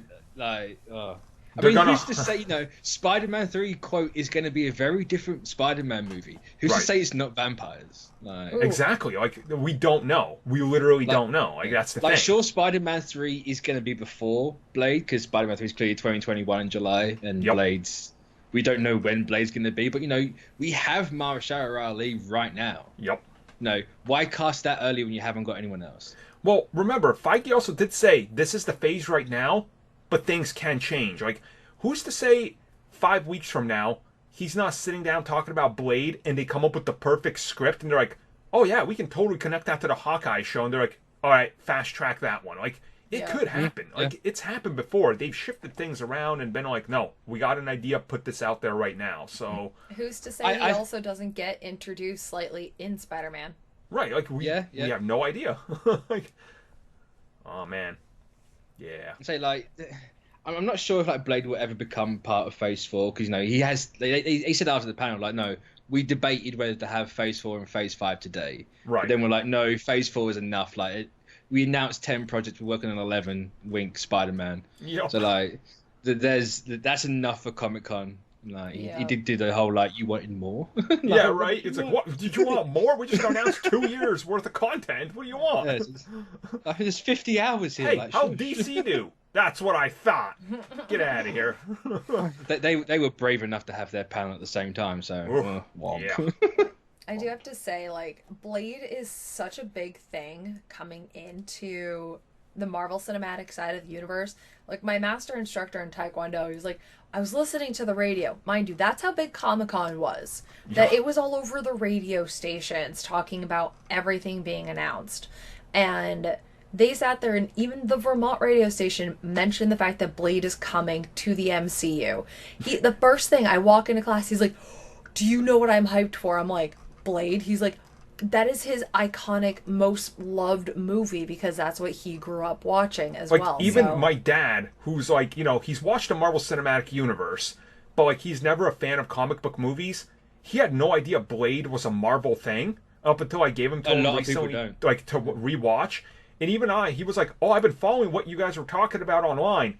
Blade is coming back. I can't wait to see that." I was like, "Oh my god, dude, Blade is going to be like a 1 billion. Just watch, watch, dude. This thing's going to be huge." Like, but you know, to be fair, it's already started on Twitter that the old Blade movies are the actual, real, accurate Blade, and this will never live up. It's kind of like, we've got a new Raimi Spider-Man. And look, like, look, Blade 2. People know this. I've talked about this to death. It is one of my absolute favorite films of all time. I love everything about that film. But let go of your nostalgia goggles, for the love of God. Man, come on. Also, don't defend Wesley Snipes. The last thing you want to do is defend that guy. No. Next up, you might as well start defending, Pablo Escobar. Yeah, man, that was a pretty good guy. Sure, why not? No. I'd have a beer. No, why not? Sure. So, Blade, man. Right now, officially, I can say, Marvel Studios, all I need is Namor, and anything is possible. Literally anything is possible in the MCU at this point. I mean, they're doing Eternals. Anything was going to happen at that point. True. So, that's it for the one-by-one rundown of every. Topic number 2, finally, an hour and a half in. We have arrived at Kevin Feige, after announcing the entirety of Phase 4, decides, you know what, we're not done yet. We're announcing X-Men and Fantastic Four are officially in development. Well, it wasn't even announced. It's like, we didn't get time to talk about Captain Marvel 2, Black Panther 2, Volume 3, Fantastic Four, and we didn't get time to talk about mutants. Dude. It's just like, what? Really? He just shrugs it off. Like, yeah. That's the point Marvel Studios is at. What insanity we're at right now. And like, shout out to I think it was Thomas from Geeks Worldwide who posted it first. Like, the Fantastic Four were at Comic-Con in some capacity. Yeah. Like, they did get announced on the Hall 8 stage. Like, so there you go. So, it feels kind of weird that they didn't put it in Phase 4. It does. It's just like you're waiting till 5. Like, what's going on? Like, why? Like, it's literally like, I know it's about low hanging fruit earlier on, like an hour and a half ago, but like this is the one low hanging fruit you go to. It is. Just make it. The thing with this announcement is, Kevin Feige wanted to come out and stop all the rumors and speculation. He didn't want to get asked about that for the next every interview. Yeah. Because that's why he did it. Because the moment, if he didn't announce it, nobody would have been talking about, hey, what if Hawkeye? Everybody would have been like, when are you going to announce this? He systematically decided, I'll go in there, we'll announce this entire slate, and then we'll just mention X-Men and Fantastic Four that they're being worked on, and everybody can rest assured that everything is back home. It's like... And that would have happened because even like the Baron Zemo thing, which, it's not the biggest thing, that got lost. Oh, definitely. People only, like, my Twitter only really started talking about that until, when Brawl posted on his Instagram those 2 pictures. It's like, this is the thing. It's just like, wow. Like, everything got lost because every announcement topped the other announcement. And then, ending by walking off stage just being like, remember these? They're coming. It's like, okay. Like, it's a weird way to announce them, but the fact that they're openly now talking about them, it's like, no, he's confirmed. They're working on it. Because I know it says a lot. There was still people that were like, no, Constantine Film owns Fantastic Four. It's like, no. Like, that was an agreement between Fox and them that got resolved. Don't worry about that. Like, and my favorite thing was Kevin Feige's like, so the X-Men, they're going to be unlike anything you've seen before. And I'm like, they're going to be accurate? No, he called them mutants. Okay. He didn't say X-Men, which goes like... there was the whole thing with Victoria Alonso. She's saying the X-Men name's outdated. I found it very telling he didn't say X-Men. Like, do they call it Marvel Studios Mutants? I don't think they will. But what do you do? I found it telling New Mutants. Yeah, they're going to be releasing. I mean, yeah. Because they're doing the reshoots and everything. But are they? Are they? I still don't believe it's happening. That's going to get pulled. That's getting pulled. Is that just an investor thing? Like, yeah, we'll get to it eventually. So they're hoping the investors forget and it just gets like pulled. Yeah. So hey, didn't we spend money? No, you didn't. So then that wasn't with us. Let's go back to the mutants aspect. Do you think that's an indicator that they're not going to call them the X-Men? Personally, yeah. So Marvel's mutants? Not necessarily mutants, but I don't think they're going to call them the X-Men. Oh, That's going to be a very interesting way, because it's not because of men, women, or anything like that. Their name is iconic of the X-Men. X-Men, right. But look at what Hickman's doing, like, or about to do in the comics. The X-Men book isn't a team. The X-Men book is literally just a thing, like an overarching name for mutants. True. So like, you just swap that around slightly. I just smacked my pop filter. So like, you just you don't necessarily need to call them. The X-Men aren't necessarily the team. Like, it's just an encompassing thing. Right. Like, maybe they call it the Exogene instead of X-Men. I mean, it's just possible. We're going back to Generation X. Here we go, boys. I just call them X Factor. It's such a better name. But then you can't make the X Factor. But you can, because the original 5 were the original X Factor. True. Oh. True. So I come at this from multitude of angles. I'm going to try to explain how I'm seeing this. It's not right to call all mutants X-Men, because only a certain squad is known as the X-Men. So he called it mutants because they're working on everything encompassing mutants, right? To me. But there was an interview right after, I think it was IGN had it. I want to credit, I think, IGN's Terry Schwartz, I think she did it. And she openly asked him about it and why he didn't call them X-Men. And he says, he just wanted to call it mutants right there, but he's not dismissing the name. I think personally, they're still trying to test the name. And to me, if they never call them X-Men, I don't care. Like, I have no connection to that, but I think the X-Men name is so well known. Like, I remember distinctly in, like, the 2000s when superheroes were still relatively new. You know how, like, you'd have a parent that's like, you're playing the Nintendo, and everything was a Nintendo to them? Yeah. My mom would literally be like, it's another one of these X-Men things. I'm like, that's Batman, Mom! That's not an X-Man. Just because he's a superhero, it's not X-Man, okay? Like, so there is that degree of knowledge about X-Men. Like, I don't, it feels weird to me.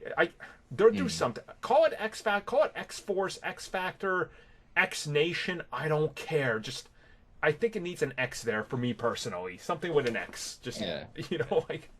I mean, you could just call it Marvel Studios X. Yes, done.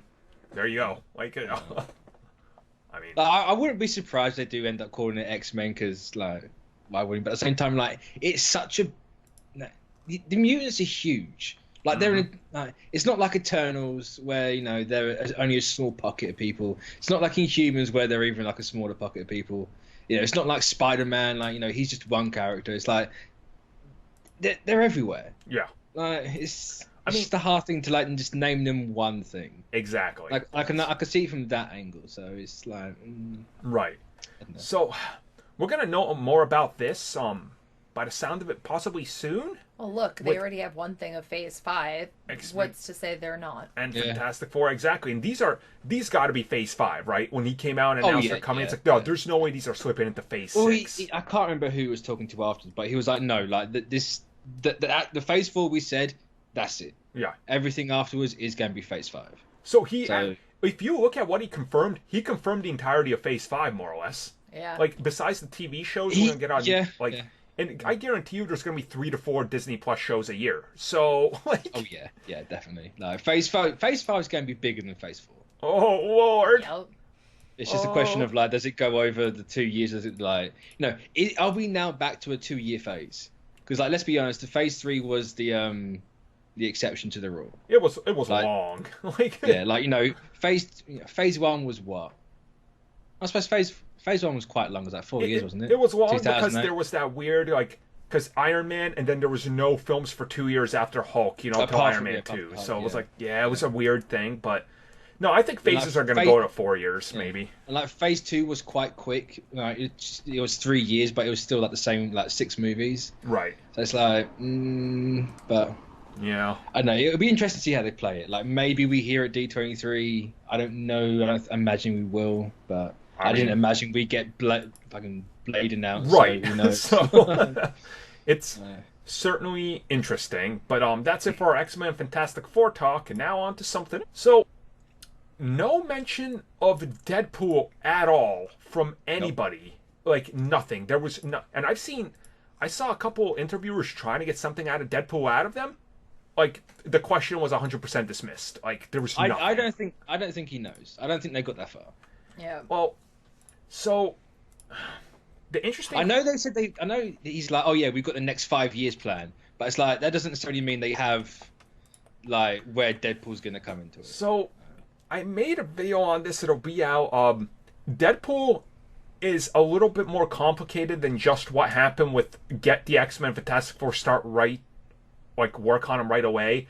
That woman that was tied up at Fox, Emma Watts, she had a hand directly in Deadpool happening, and she was kind of like, imagine the Ike Perlmutter, how he could call some shots on some of the elements of the MCU.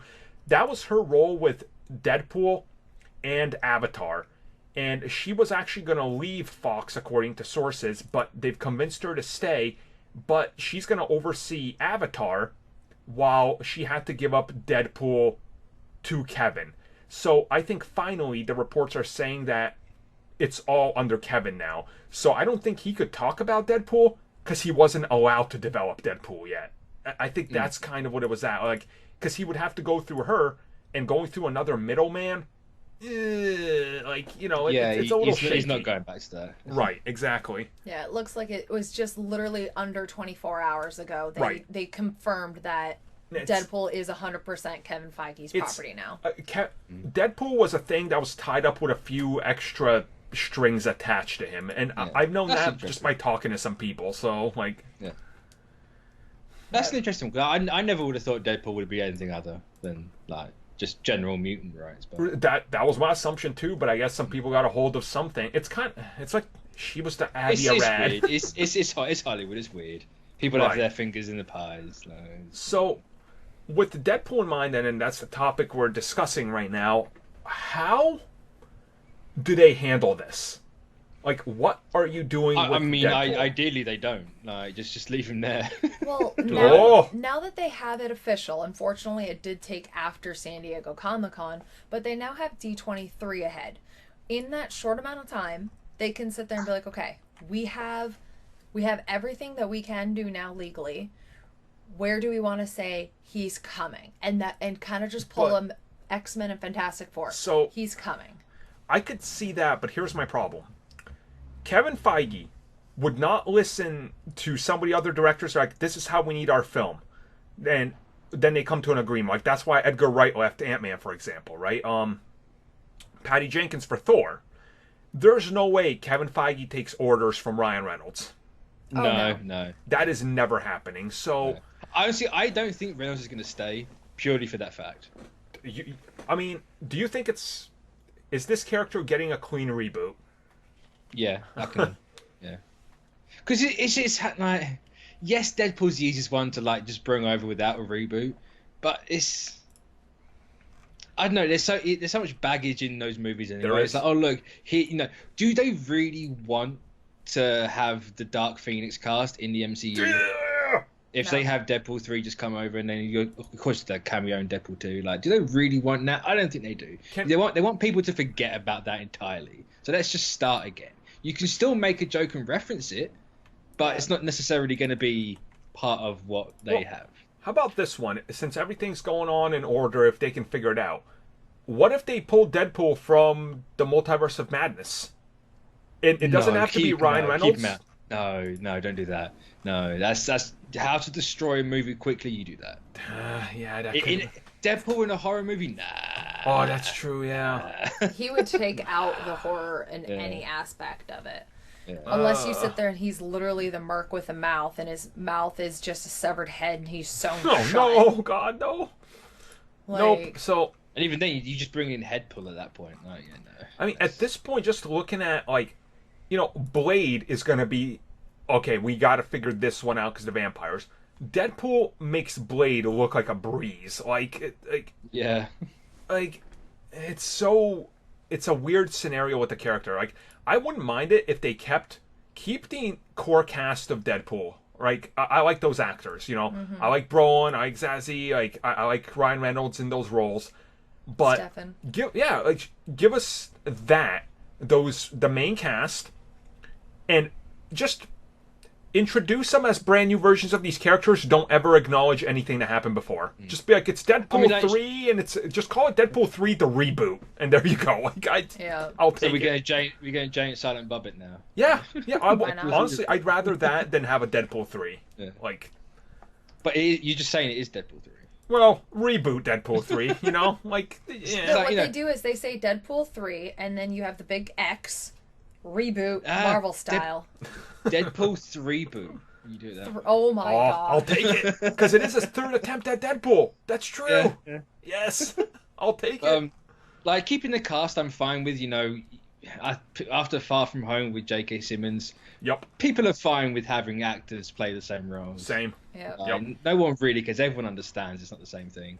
But it's like, you know, just get rid of the X-Men baggage from Deadpool and do it that way. Do you think, though, because this is basically Ryan Reynolds' step into the potential of the MCU, that he sits there and he actually backs off and understands, hey, I had to say I am the executive person of this because he knew that maybe Fox wasn't going to do it as well. Now understanding how Marvel does everything. If he ever wants to backs work off. in Hollywood, he has to, because Deadpool is what's keeping him relevant. Yeah. Like, it's a question of, like, is Ryan Reynolds really smart, or is he really dumb? Right, because if he's smart, he'll put his ego in check, and, you know, he'll work with Feige. If not, he's gone. Yeah. And then I mean, what's he gonna do after that? Like, you know, that, and you don't want to burn a bridge with Disney, especially that you're literally walking in to open money. Like, that's especially when Disney's put not his face exactly, but your character on their website the minute that deal was done. Exactly. Yeah. Yep. Like, they clearly want you, and they know that people want Reynolds as Deadpool. So don't be dumb about it, Ryan. You know, play it smart. Right. Just take the money. Like, sell out. Sell it. You're gonna sell out for $15 million. Oh, poor you. Oh no. In a multi-movie contract deal. Right. And, becoming a part of the limelight, and we'll just dust under the bridge what happened when it came to Deadpool 2 that nobody watched. Blah, blah. Now, here's what I want to know, right? Do they keep Deadpool as part of the mutants and do it that way? Because he's not technically a mutant, he's a mutate. Right. So do they wait till they introduce the concept of mutants to introduce him, or do they just treat him like everyone else and just be like, oh yeah, I got superpowers, and do it that way? I honestly, I don't care. Because like, if you take him away from mutants, you can bring him in before. Right. Yeah. And then, obviously, you can then maybe cross him over later down the line. But if you want to do the mutants, you have to wait till afterwards. True. Or he could be the one who does a quick little blip talk about mutants. Yeah. And how it's like, no, True. dude, they're like always here. You just are stupid and blind and don't Hear see me them. out. Here's my radical take on Deadpool, okay? We're going to make him more like the X-Force run from mid-2000s, and he's going to be a serious ninja that's amazing like Snake Eyes, and less fourth wall breaking and stupid. How about that? That's actually how they're probably going to have to, because once you start breaking the fourth wall when it comes to the Marvel Cinematic That ain't Universe, happening. Nope. you just literally killed the entire Marvel Cinematic Universe. Yeah. Like, I'd say it's a weird thing to have in the MCU, so... I mean, dude, I would love it if, like, Blade is like, I need to go hunt vampires. Oh, look, here's a very skilled ninja and Phantom X to team up in a sequel. Like, hell yes. I will take that. Oh, was it the Rick Remender X-Force run? Remender, that's the one. Yep, Yeah. I couldn't remember if it was him. It's like the definitive X-Force run. It's a masterpiece. It's like the best so X-Force there is. So, and Rick Remender. Obviously, keep Apocalypse out of it because we've got to save Apocalypse to later on. Yep. But you can put someone else in there. Way later. Exactly. So yeah, that's it for our Deadpool talk. Hopefully, we'll find out. So we got an interesting topic here about DC. The big one that came out of San Diego Comic-Con is obviously Crisis on Infinite Earths is happening for the TV side of things, and the rumor is that there's going to be an appearance of the DCEU side of it, like the film side of characters in some fashion. So, I mean, the thing is about this one is I've talked to someone that said they were trying to work it out weeks before this actually happened, before this news dropped. So, unfortunately, this comes from comic book news, so I was a bit like, seeing this, I was like, oh god. But with that was my thing too. But at the same time, the people that told me, I'm like, these people, I trust them when they give me some hints, because I've gotten really good, like, oh wow, that actually ended up turning out true. Okay, so like, I'm not saying you're gonna get Cavill's Superman or Affleck's Batman, but this would be one of those things where, just like in like season 3 of Flash, where he's running through the like time warps, maybe you get clips of them on the walls and they zoom by. Yeah. Like, to me, that's honestly kind of awesome. I think they should do it. Like, it should be. I mean, done. it'll make sense. There's no reason not to do it. Yep. Like, I mean, it's the multiverse. Like, it's infinite Earths. Unless Warner Brothers are like, no embargo. Like, Oh, it's so dumb. They embargo our own stuff. Because isn't Batwoman not going to have Batman in it? She can't have. So she can't have Batman or Renee Montoya, the person she's in love with. What? Yeah, so, like, what's the point in doing Batwoman? And then, at the same time, right after the back of this rumor, they're saying the Titans characters are also going to appear in there due to this. Yeah, I can see that. Now, this one, I believe 100%. This one can happen easier than anything, because... Can we have Doom Patrol show up too? Like, it's... No, we don't take Doom not Patrol the quality anything else. Okay. Like, there's a reason why Doom Patrol's the only one on HBO Max. It's because they like that one. Yeah. Like, everything else is kind of like, no, keep it away. So, like, I think this crossover is getting just better by the minute. Yes, it's still TV budget, but you're going to have Brendan Routh back as Superman. I'm excited That's about awesome. As Kingdom Come Superman. That's amazing. You've got Linda Carter back as Wonder Woman. You got who was the guy that played Robin in the Adam West one? Burt something? Something Burt Burt. Reynolds? Yeah, like, Not Burt Reynolds. He He didn't have a mustache. I can't like, remember. he's coming back as someone, I'm not entirely sure who. So like, Apparently- obviously they're doing a lot with this. They are. This is going to be like the peak DC crossover, and that's kind of crazy, but it's Burt coming. Ward, that's the Burt one. Ward, that's the one. Oh, okay. Burt Reynolds. It was close. I got Burt right because you guys said it. Oh boy. I don't know. I'm excited by this. Like, I really want to see this crossover. I want to see what it has to offer. And What if they just do a Shazam? And it's just the suits from the neck down. Oh Dude, my that'd be God. awesome. Dude, I'll take it. I will take it. It's just Cavill's suit, the Fat Flex suit, and like everyone else. Dude, I'll take that as well. Just Okay. just the acknowledgement of it, you know? Yeah. So then, are you going to potentially have though Gal Gadot and Jason Momoa? Well, you have a Godot stand-in with the Godot suit. With Yeah. the suit, yeah. I mean, why not? Yo, use who was the guy? George Miller. Use his rejected costume designs. Yes. Bring us Armie Hammer as Batman for a quick second. Do it. Have that entire Justice League lineup come back. I'll take it. That'd be amazing. Oh man. So, I mean, we're gonna find out. This is coming at us in like a few months, like 4 months. We're gonna be watching this, so I'm really excited to see. Is it that long? I thought it was sooner than that. I thought it was, like November. August, September. Really? Yeah, because I remember them saying that this one's coming sooner than they usually do. I can't remember now. Google. Okay, Shay's gonna fact check this one. I'm certain, yeah, they said it's coming early. Because I was like, oh wow, it's actually like. Okay, Shay might not fact check it. I don't know what the hell she's typing. What are you typing? I don't know. Oh my gosh. Shut up. Son. Oh, Okay. Oh wow. no, it is December. Oh. Yeah, I was gonna say I thought they split it because it's gonna be one half before the New Year, then the other half come back a couple weeks after. So. Oh, I could have sworn they said it was going to be earlier, but apparently I must have been dreaming it, or just not paying attention because it's CW. That's the one. That's the one, Mitch. Come on, be real. Admit it. You're a shill. Yeah. Yep. I So, yeah. am watching CW. So. Come back for that. I'll review that because I'm gonna watch it. So there we go. yeah. We made it to the final one. The future of the MCU after Phase 4. This is where things can go literally anywhere now. They have anything they want to do. The multiverse is open. X-Men, Fantastic Four, they're confirmed to be coming. You have the scroll still unanswered from Spider-Man, and them talking about the sleeper Kree cells, like. Oh, and we know Black Panther 2, Captain Marvel 2 were confirmed.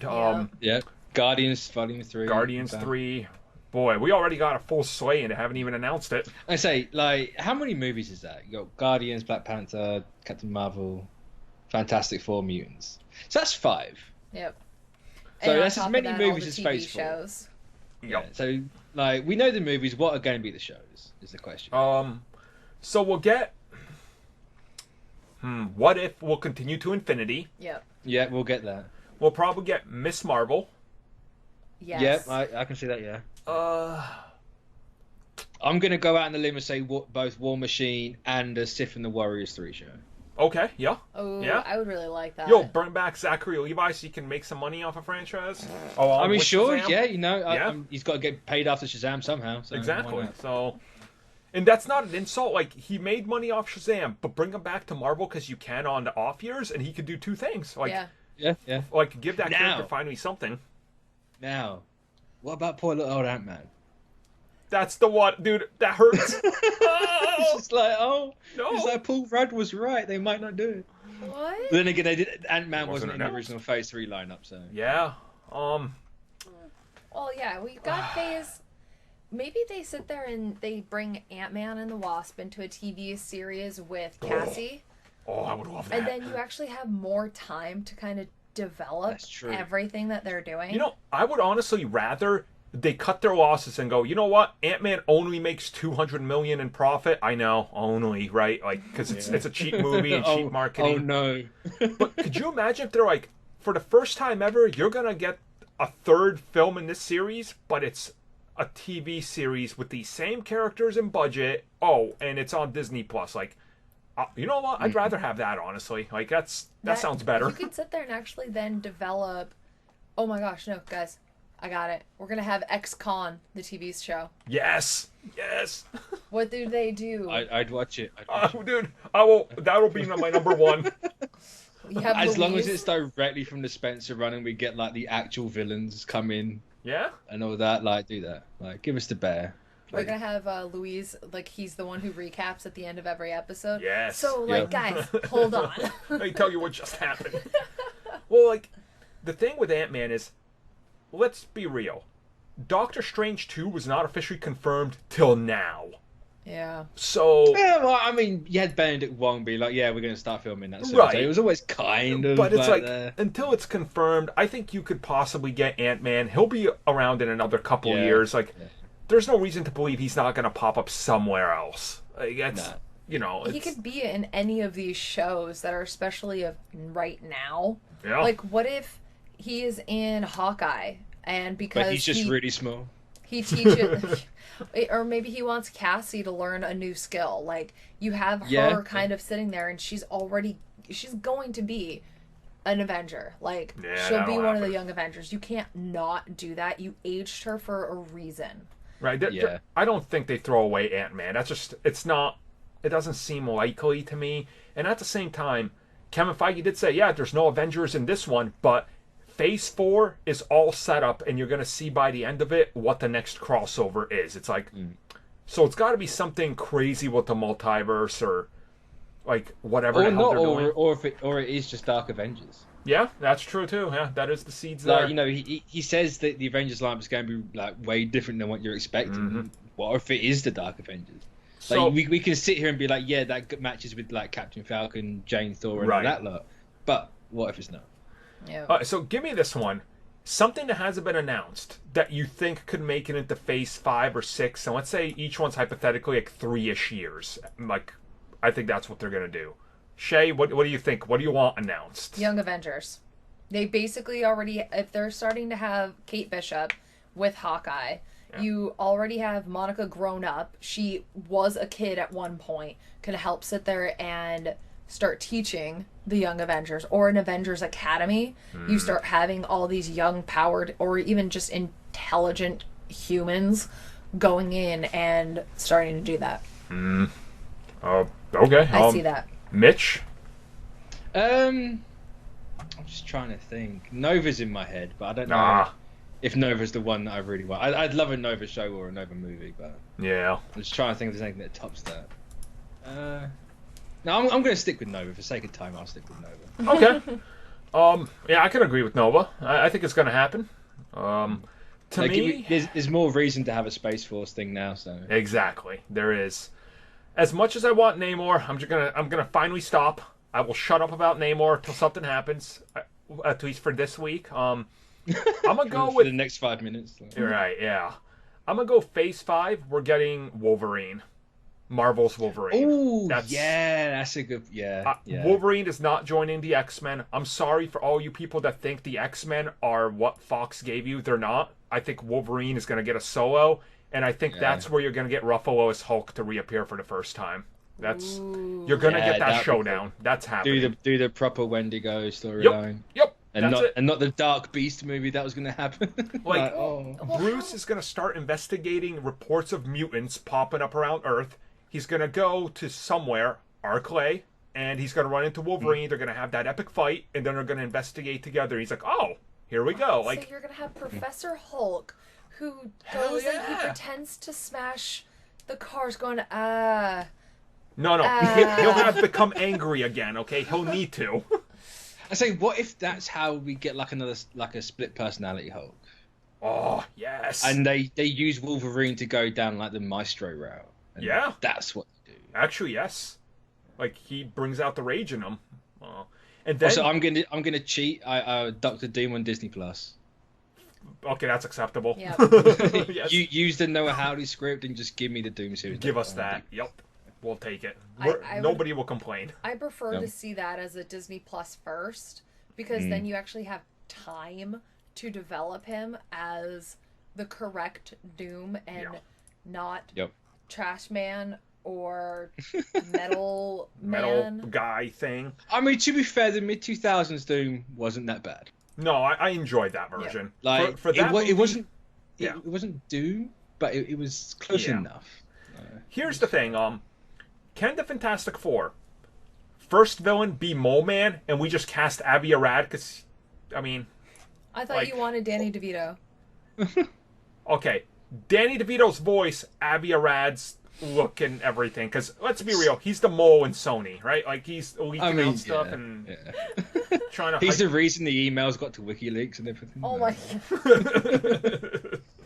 See, I would agree. But, if we're having Doctor Strange as a horror movie, why not have the Fantastic Four as a monster movie? Oh. It's what they originally were. Let's just do Giganto as, like, the first issue. Let's go that route. Do Monster Island. Oh, man. Especially if we do get Fing Fang Foom and Shang-Chi, let's do more monster stuff. Let's beat Godzilla at its own game.